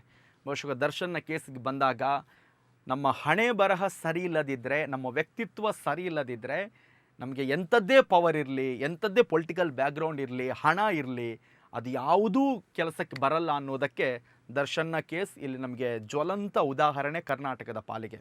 ಚಿತ್ರದುರ್ಗದ ರೇಣುಕಾಸ್ವಾಮಿ ಕೊಲೆ ಪ್ರಕರಣದಲ್ಲಿ ದರ್ಶನ್ ಈಗಲೂ ಕೂಡ ಜೈಲಿನಲ್ಲಿದ್ದಾರೆ. ಮೊದಲು ಜಾಮೀನು ಸಿಕ್ಕರು, ಸುಪ್ರೀಂ ಕೋರ್ಟ್ ಅದನ್ನು ರದ್ದುಗೊಳಿಸಿದ ನಂತರ ಬಂಧನಕ್ಕೊಳಗಾಗಿ ಪರಪ್ಪನ ಅಗ್ರಹಾರ ಜೈಲಿನಲ್ಲಿದ್ದಾರೆ. ಸೊ ಇಲ್ಲಿ ರೇಣುಕಾಸ್ವಾಮಿ ಕೊಲೆ ಪ್ರಕರಣಕ್ಕೆ ಸಂಬಂಧಪಟ್ಟ ಹಾಗೆ ಜೂನ್ 11, 2024ರಂದು ದರ್ಶನ್ ಮತ್ತು ಇತರರನ್ನು ಬಂಧನ ಮಾಡ್ತಾರೆ. ಇಲ್ಲಿ ಪ್ರಮುಖವಾಗಿ ದರ್ಶನ್ ಮತ್ತು ಅವರ ಟೀಮ್ ರೇಣುಕಾಸ್ವಾಮಿಯನ್ನು ಏನು ಒಂದು ಸಣ್ಣ ವಿಚಾರಕ್ಕೆ ಆತನನ್ನು ವಿಚಾರಿಸಬೇಕು ಅಂತ ಕರೆದದ್ದು ಆತನ ಗೆಳತಿ, ದರ್ಶನ್ನ ಗೆಳತಿ ಪವಿತ್ರ ಗೌಡನಿಗೆ ಅಶ್ಲೀಲವಾಗಿ ಮೆಸೇಜ್ ಮಾಡಿದ ಎನ್ನುವ ಒಂದೇ ಒಂದು ಕಾರಣಕ್ಕೆ ವಿಚಾರಣೆಗಂತ ಕರೆಸಿದ ದರ್ಶನ್ ಮತ್ತು ಆತನ ಗ್ಯಾಂಗ್ ಏನಿದೆ ಆತನನ್ನು ಅಮಾನುಷವಾಗಿ ಹೊಡೆಯುತ್ತೆ. ಇಲ್ಲಿ ದರ್ಶನ್ ಅಂದುಕೊಂಡಿದ್ದ ನನಗೇನು ಆಗಲ್ಲ, ಬಿಕಾಸ್ ನನಗೆ ಬೇಕಾದಷ್ಟು ಪವರ್ ಇದೆ ಅಂಥೇಳಿ. ಆದರೆ ನಾನು ಆಗಲೇ ಹೇಳಿದಾಗ ಟೈಮ್ ಸರಿ ಇಲ್ಲದಿದ್ದರೆ ಏನು ಬೇಕಿದ್ರೂ ಆಗ್ಬೋದು. ಬಿಕಾಸ್ ಇಲ್ಲಿ ಆತನನ್ನು ಮುಗಿಸಿದ ನಂತರ, ಕೊಲೆ ಮಾಡಿದ ತಕ್ಷಣ ನಂತರ ಒಂದಷ್ಟು 2-3 ಹುಡುಗರು ಹೋಗಿ ಸರೆಂಡರ್ ಆಗ್ತಾರೆ, ನಾವೇ ಈ ಕೊಲೆ ಮಾಡಿದ್ದಂಥೇಳಿ.